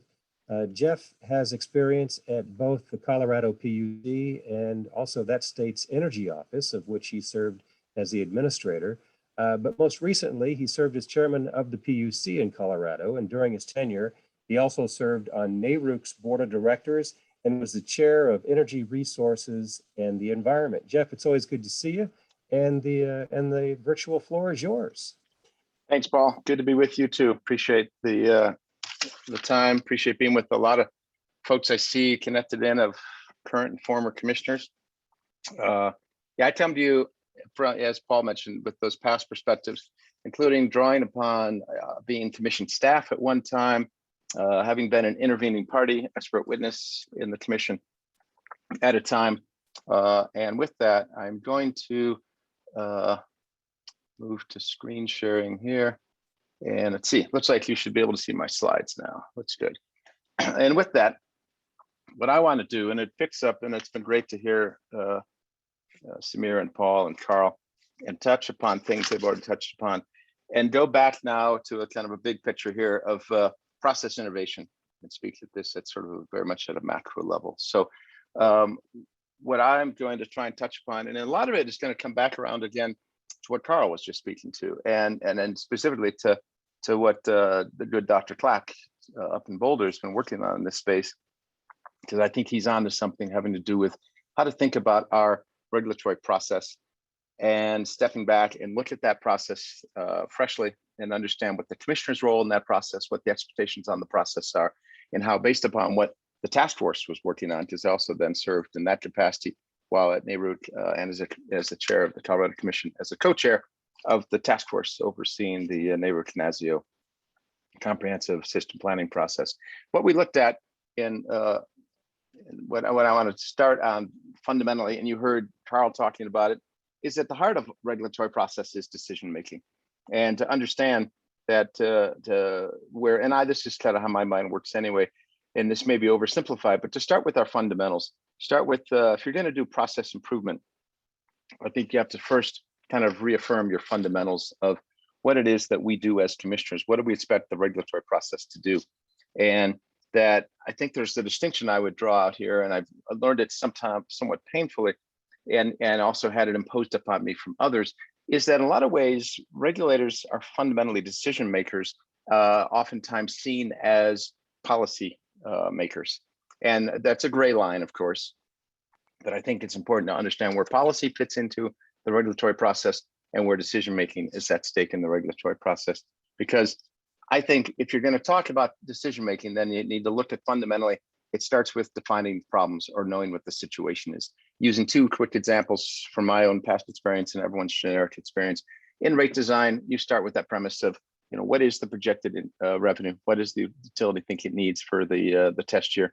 And then depending how far you're going in the case, what are the cost causing principles and how are we going to allocate out cost causation and make sure that we're matching to projected revenue? Similar in resource planning. What is the load forecast and how does that match to available resources, and what's the gap that it tells us about in terms of a load forecast? So you start with defining the problem, then you have to establish your desired outcomes. Again, in rate design, and these are going to be influenced by policy objectives, of course, and I will touch on that a bit more later. But in rate design, your desired outcomes are changing, but they have to do with anything from system optimization, to the fundamentals of bond right principles of rate making, to are we effectively factoring in behavioral impacts? Are we getting the customer to behave the way we want? And are we anticipating behavioral changes and the like? Are we protecting targeted customer groups and the like? All that are the range and plethora of desired outcomes in rate design. In resource planning, that list is growing amazingly in front of us, and that's where the heart of this conversation also often happens, about decision making versus policymakers. From how are we achieving greenhouse gas reductions, to economic development or job implications, asset ownership. It was always a big issue in Colorado until we locked that into law the last few years. Customer choice continues to be a big issue in here. Bill impacts are always going to be an issue. That's the fundamental in resource planning.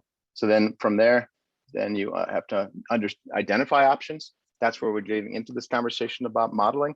And I think it's the value of interveners. And again, picking up on what Carl was just speaking to, and to what I think Cindy has spoken to. I have not been with you the last few days, but to understand, you need those parties involved. You need multiple access points to models, and possibly multiple models involved. And you need to have folks, both, this yields the value of the intervener helping identify those options, as well as helping determine what are the public interest objectives, and who are your public interest advocates, and ultimately then the process evaluates desired outcomes. And because you're dealing with multiple objectives, then you get into this wonderful world of co-optimization. So that's basically what I think we're doing all the time. It's good to kind of set that as a framework again, and see that as the context of what we're doing, because it's from there then that it would take us to that point of co-optimization. I think this is where it gets really exciting, and to what the new idea had put in front of you, or it's new to some, is when we identify the desired outcomes or the objectives that we're trying to achieve as regulators, then and they are usually multiple.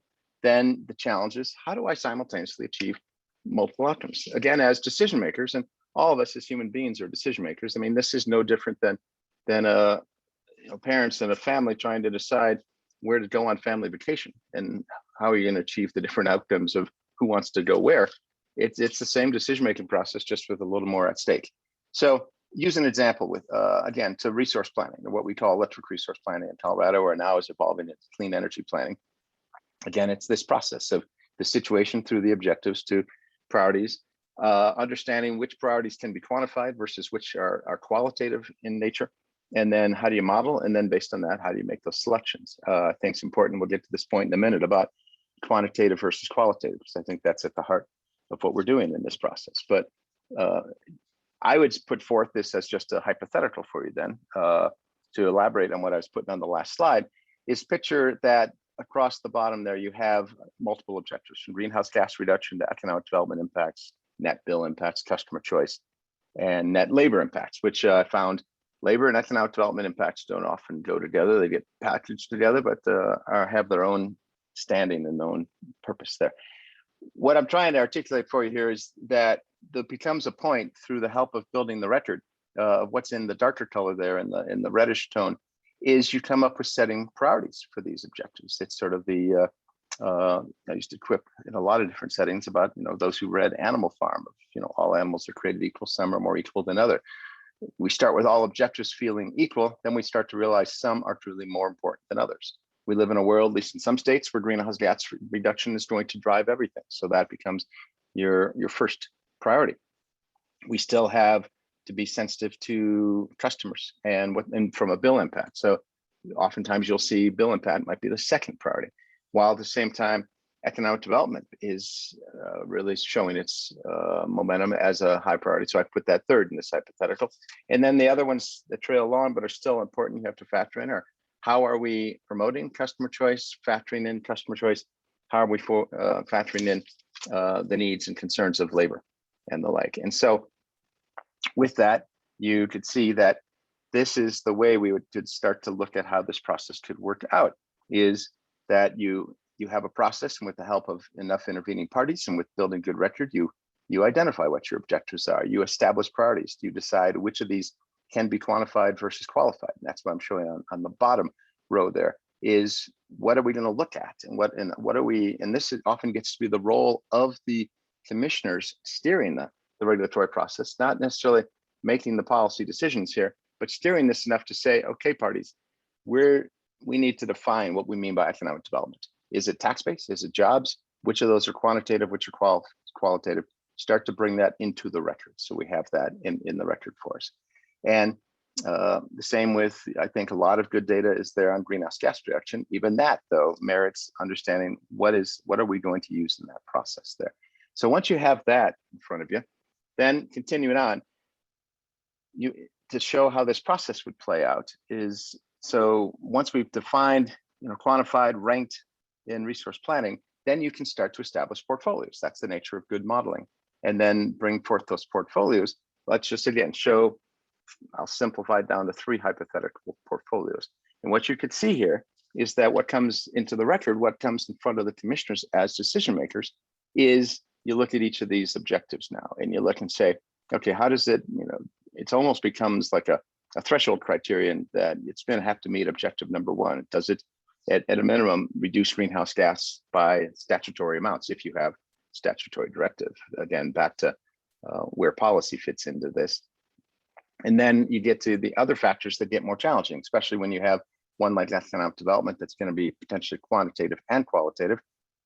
At the state level, maybe it's better for the state, and this became a real live issue for us as commissioners in Colorado back in 2018, is, what if it looks generally good for the state, but certain parts of the state, it looks terrible? How do you now factor that in? And that's what I'm getting at here. So you have to decide, okay, some parts of some local communities are going to be negatively impacted. They're the ones that you're looking at plant retirements, you're looking at what it does to local tax base and the like. And then you try to figure out how to adjust these portfolios to get to that as well, to say, okay, where can we put new resource investments? How do we use existing transmission assets to help steer new investments to offset to some degree where we're going to lose assets? Of course, cost is a factor in my hypothetical. Put it forth. Excuse me. That as you get more benefits, sometimes you get more costs. Not always the case, but just to use a simple example here, you're still going to factor in cost, then on a net present value revenue requirements, then yields down the road is ultimately what it means to ratepayers. You look at things such as how much community solar or distributed generation does it bring in as a way to measure customer choice, as surrogates for customer choice. And then you could also look at what does it do. We struggled mightily in Colorado, for example, and we have fascinating statutes, and I don't mean that pejoratively, of how to look at factoring in the needs and concerns and benefits to labor of what were called best value employment metrics, and how were bids factoring in things such as best value employment metrics, often as a threshold criterion. But as we get more sophisticated at this, how do we look at what it actually means to number of jobs, types of jobs, the kind of sustaining power of how long will those jobs be around and the like. But what we were trying to get at is the training, is there, what are we dealing, how are we dealing with those who are going to be out of current positions because of retirement of plants? Which jobs are union jobs versus non-union jobs? Those are things that you can all be brought into the record and help reinforce each of these factors in a circumstance such as this. Key point being here is that if you understand what you're doing in a regulatory process at a high level, you understand where you're driving toward, what your priorities are, how they're ranked, and how to quantify them, then are the parties working within that framework? Are the commissioners articulating that this is the decision-making framework we're going to use, this is what we need into the record, is help on each of these criterion. And then are the commissioners understanding their role in helping steer that process as well? And are they communicating those needs to the parties? Then a couple of final takeaways on this, a couple other ways to think about in that frame of co-optimization. Now let's say, even with co-optimization, which is a concept as a former commissioner intrigued me a lot, of a frame and helping improve regulatory process and innovate process by helping people understand what the process is. Are we still fundamentally wrong? And do we need to even step back further? And for example, are we struggling too hard to make quantitative and qualitative factors behave in the same proceeding and act enough alike that they really are never going to act alike? Do we need to see that maybe qualitative, which is often policy objectives and priorities, should be seen as as a different approach to that, and let policy approaches be dealt with more overtly but differently than trying to quantify them, but instead steer toward whether or not they become threshold criteria at times, or do they become tie-breaking criteria. Is often what I saw in early iterations in Colorado as a staff person in resource planning. That is sort of underwhelming, unfulfilling, because it really doesn't drive this. It leaves it on the shelf and says, well, we're not really concerned about this until everything else is sorted out.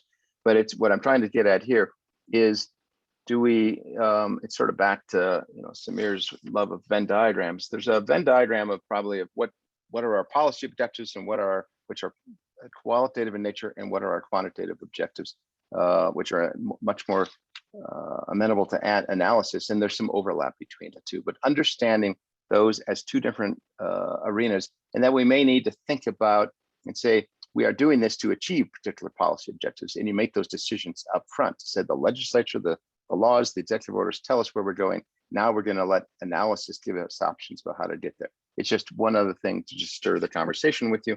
And then another way to look at this as well, and this is sort of this as a crescendo back to what you heard from Carl. I don't know if Carl works for VCE, is on the board there or not. I don't work for Vibrant Clean Energy. I just admire the good Dr. Clack and what he's doing up there, and that's where I'm going to steer you toward in just a minute. But are we fundamentally focusing our planning itself too narrowly? And as a now recent former commissioner saw that in Colorado, for example, this is the type of planning we're doing. We have a strong backbone in electric resource planning. We do renewable energy standard, or our RPS compliance planning. We do DSM at a large level of set strategic goals and then let follow-on dockets implement the goals. We are just started transportation electrification planning this last year. Next year, we'll start distribution system planning. We have transmission plans at a filing level, not a heavy planning engagement, but that's coming. Beneficial electrification is forthcoming. And then we anticipate natural gas resource planning as something forthcoming. My point being is we're probably doing too many planning processes, and that we might need to think about these as fewer, larger planning proceedings, because there's no way a good functioning, and you've heard from others that commissions are struggling to have the staff they need now, that we have to rethink that we don't have these 4 to 6 to 8 standalone pathways of planning, but that maybe what we're heading toward is in fact how to embrace this in fewer, larger proceedings that get to what the good Dr. Clack laid out when he put forth, and just grabbed one of his slides from a presentation he did recently. And the point being is that we have the capacity. You heard my colleague Carl talking about that movement toward embracing big data, embracing the now sophistication of computers and modeling, to say we can in fact put all this through modeling, and we can through that process in fact embrace allowing these different variables that we're struggling with through distribution and transmission and resource planning, the heart of what we were dealing with the Neighborhood Canasio Task Force, to engage in more robust modeling activities. And in that, whether or not, because I've heard others just listening throughout the day here about, do we all have the analytical capability to engage with these models? Are there ways to make them truly transparent, make them accessible to intervening parties? That maybe it won't be all combined into one wonderful, robust, combined model, but that's the vision we should put out there, and then we should let these models such as this steer that vision, and to at least show us what is feasible, and kind of break free some of that old thinking that I think I caught my preceding presenters reference, and let that old thinking get challenged a bit through saying, no, there are different ways to look at how assets, new and existing assets, and how the distribution grid can interact differently with the transmission grid, and how all this can at least set a vision for us far enough that it may not be the one complete proceeding that covers it all, but at least sets a vision that makes the other proceedings much more kind of tactical in nature as to what you then try to do in a distribution plan, or in a transmission plan, or even in a resource plan. That's the other key takeaway I want to leave with you on that. And with that, that brings me back around to you, Paul, and to everyone else to see what we'd like to talk about. Okay, well, thank you, Jeff. Certainly a lot to unpack here, and I appreciate, as always, the thoughtfulness you put behind it. I guess as we get ready for others to contribute questions either through the chat or by raising their hand, I guess what, from my perspective as a regulator, and I've been around for a long time, and maybe that's the essence of this overly simplified question, but as far as regulators are concerned, how do you teach old dogs new tricks? You know, one of my takeaways, and maybe it came more recently because one of my other hats I wear, and that's where Charles and I most recently crossed paths, is at the Center for the New Energy Economy, former Governor Ritter's center at Colorado State, and the academy it does for legislatures, is realizing that maybe we're asking regulators to take on too much of this on their own. And to your point earlier, if regulators have on average a 4-year or slightly under 4-year tenure, few of them come on saying, in my 4 years, I want to blow up the system and see if I can build it better. Many want to say, I've got some tough decisions. I want to make sure I don't lose my head in this process. And I'm not known as the one who screwed up, kind of thing, which is a low bar, but unfortunately a lot of people start there. But I think regulators should be seen as a resource into a conversation that maybe belongs in legislatures and or in governor's offices or in outside academic arenas to put forth new models of how to do regulation differently. And don't expect that I just got to teach all the regulators just to be different regulators. That's probably a bad path, unrealistic path. And to your point, you guys start teaching folks who, by the time they figure it out, they leave. Because regulators don't stay around. Regulators need to be seen as an expert into that conversation, but not necessarily the drivers of that conversation. That would be my take on it. But at the same time, be asking these questions. And I think that what Carl and others said is asking, you know, are we asking the right questions of the utilities? Do we have the right data here? Is this even the right way to run a process? That's where I think regulators could be at their best. So Ted Thomas has a question, and I'd like to sort of add to that a little bit, at least my take on it. And his question specifically is, how do you ensure that model inputs are right? And what I want to do is sort of focus on one of the items you brought up, and that was looking at jobs that might be created as something you might consider in all this. But when we start to look at, you know, again, those inputs, let's say we create 1,000 new jobs, those 1,000 new employees need to have 1,000 places to live, property values go up, the housing market is pinched, and property taxes go up for everybody. Oh, not to mention, there's probably have to be some more energy to serve all this stuff, and so your utility rates are going to go up. How do you look at how these metrics and these inputs have to evolve in order so that there's something you can actually legitimately grab onto and believe? Several points to that, Paul, and to what I think Ted's speaking to as well.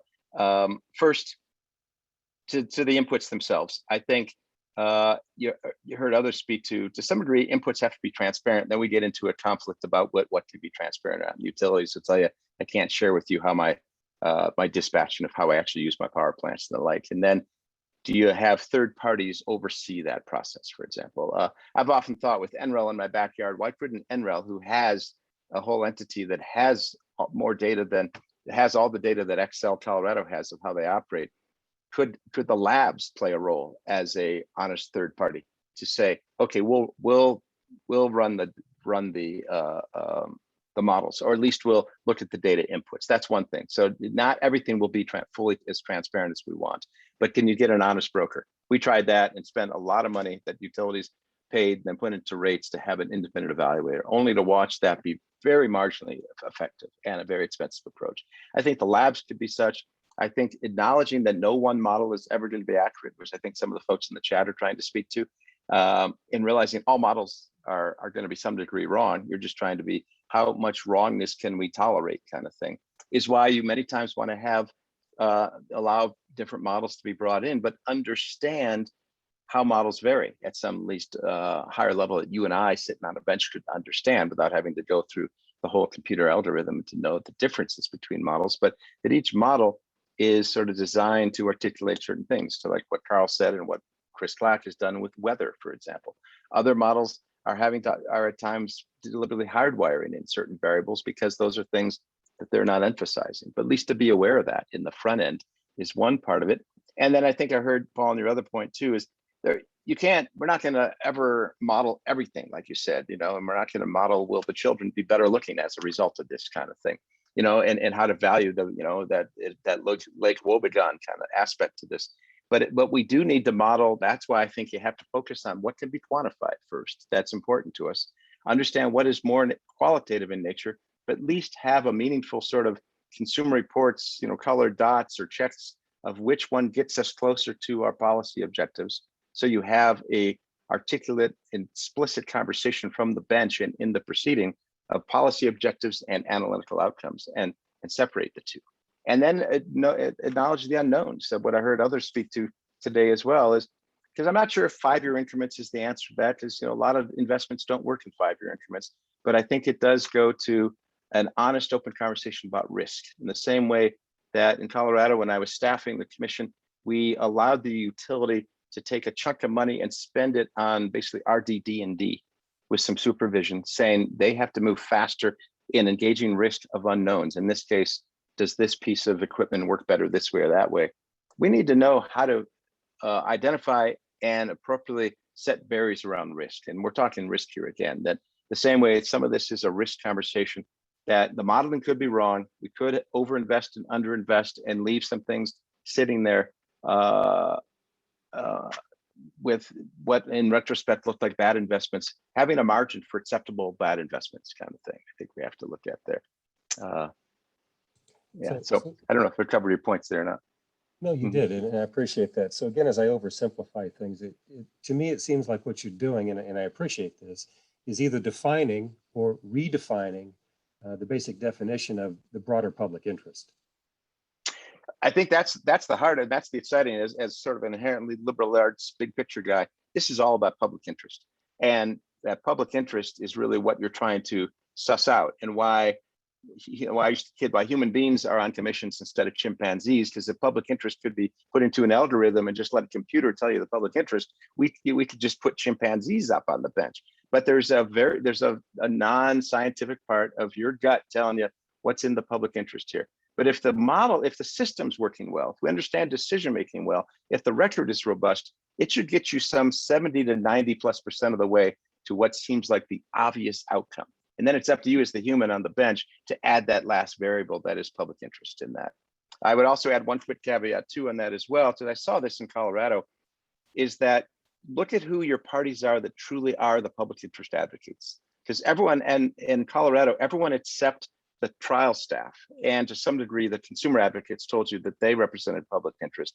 Trial staff is the only people without a client, and they're the true public interest folks. But many times I railed against them a bit, and they probably did not appreciate it in the end, that they are the folks who should not be just putting a stamp on the filing saying, yeah, it matches to the statute good enough, like a permit office, but they should be the ones giving you 3 options or X number of options to best achieve the public interest, because that's what you need in a case ultimately. And everyone else is going to tell you, yeah, this gets you the public interest through the lens of my client, through the lens of industrial customers, or through the lens of independent power producers, or renewable advocates, or community development, or low income, or other consumers. They all have a client, and they should. But I need the true public interest advocate to show me a couple pathways to the public interest and why. That's what you need from your trial staff, and that's what I meant to my earlier sidebar conversation of how you recalibrate what you want from staff, and in exchange, maybe take some tasks away from them.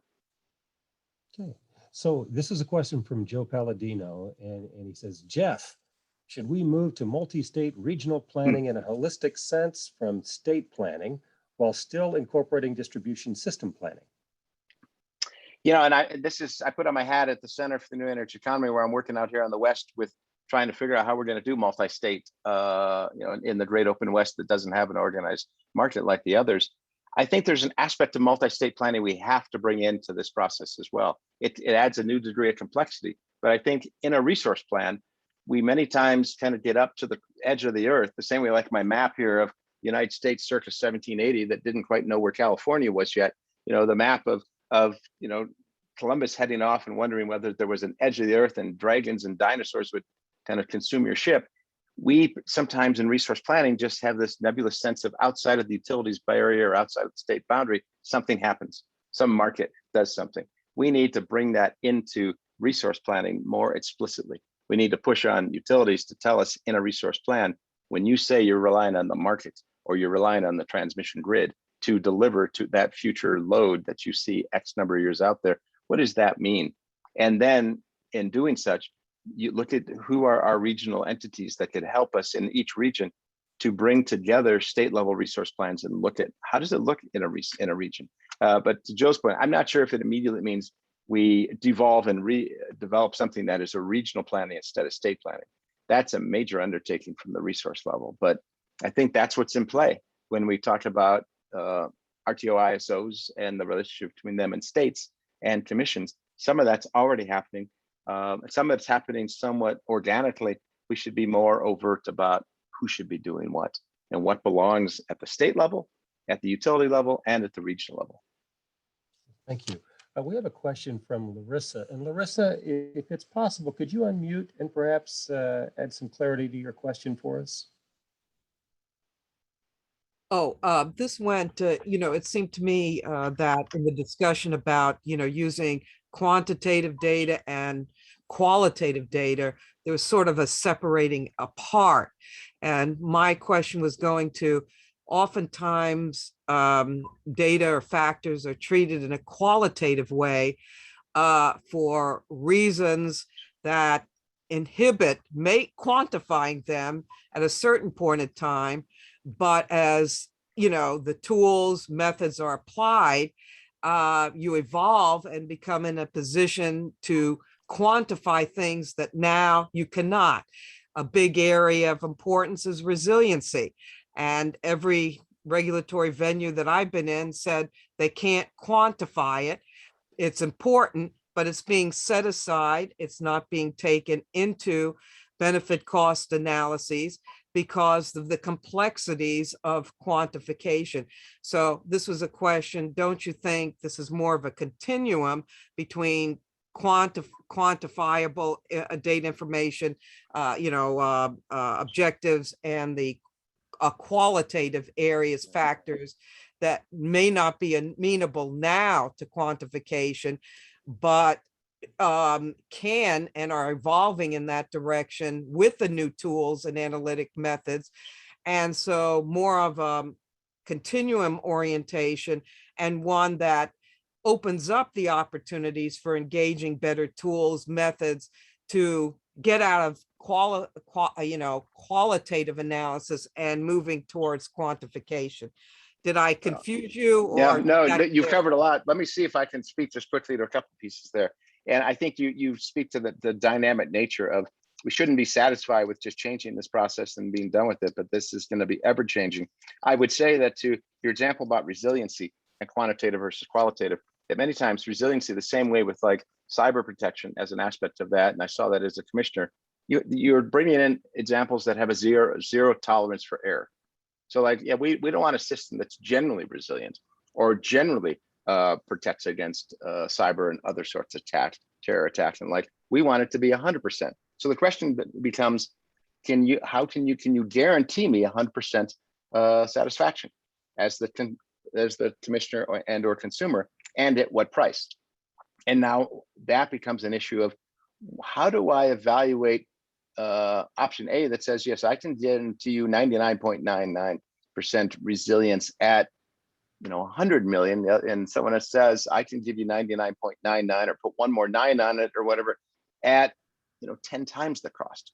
Is that, how do I compare cost and quantitative? That's one piece. What I'm getting at in qualitative, quantitative is realizing sometimes there are certain things like economic development impacts that you can quantify portions of it, like what it does to tax base. But there are other things you can't easily quantify because they are somewhat abstract. Or maybe a better example is, where are we going with the distribution grid? We can't quite quantify right now. Will that grid be as dynamic and meet the needs or meet the desires of consumers and technology that I can't even visualize yet? So you kind of have to say, okay, I know I need to build a grid, and it's back to the earlier, before the break, conversation about least regrets. Making sure, is this a least regrets approach to saying, am I thinking old school too much about how the distribution grid should operate 10 years from now? And that's the best I can do in that circumstance, is compare portfolios against which one is best moving us toward a more dynamic, better See, utilized I'd grid. only add, I would apply that to resilience as well. I think it's preferable to, again, evolve there because we are evolving in terms of the nature of the conditions that we're dealing with. And also there are incremental steps that can be taken that certainly improve the situation, but don't necessarily will give you 100% satisfaction. And many even are looking to one metric for resilience when most that are evaluating how to develop metrics are looking at numerous metrics to actually relate to different stages of the experience. So I wouldn't seek 100% guarantee even as to resilience. Yeah, no, it's tricky. I think, and I see where Chris is speaking to Villarreal and in this, but yeah, it's a risk component as well as there's certain things that, although it's not always acceptable, the public expects 100% satisfaction on those kind of things. That's the challenge. Yeah. So Jeff, I get the last question, and it's a hypothetical. A newly minted commissioner walks into your office and says, Jeff, I only got 30 seconds. What's the best advice you can give me going forward? Ooh, that's a great question. I think the best advice to give a new commissioner going forward is to always be self-aware of what's driving your purpose, of why you think you're doing your job, and be self-aware of that, of what you think you're, a decision maker, policy maker. Are you the person who's driving state energy policy and carrying that burden? Or are you functioning as just as a good regulator? Understand that role. And then the second half of that is, and always be aware and open to taking feedback on that and asking others for feedback about what role do you think I should be playing? Excellent. I'm trying to get past my thought to answer that question, quit now. So I certainly appreciate your comments. As always, Jeff, it's good to see you. Thanks for your insights. And that wraps up our thought bubble session for today, and thoroughly enjoyed it myself. Now it's time to pass this back to Carrie and Danielle for the final group discussion. Thanks, and we invite the esteemed speakers to stick around for the end of the day discussions. They might be able to reflect on some of the questions that come up. So at this point, I will show my screen and we will get started on Keynote. Terrific. Okay, my computer is now installed. Okay, I think I'm back. At this time, I think I would like to actually introduce Danielle Saspernet to facilitate this next section. Throughout the past 3 days, we've been collecting all the resources, examples, and your questions that have been coming in. We will add the resources and examples to the T&D catalog, and we will document the questions for the group. But Danielle will tell you a little bit more about that.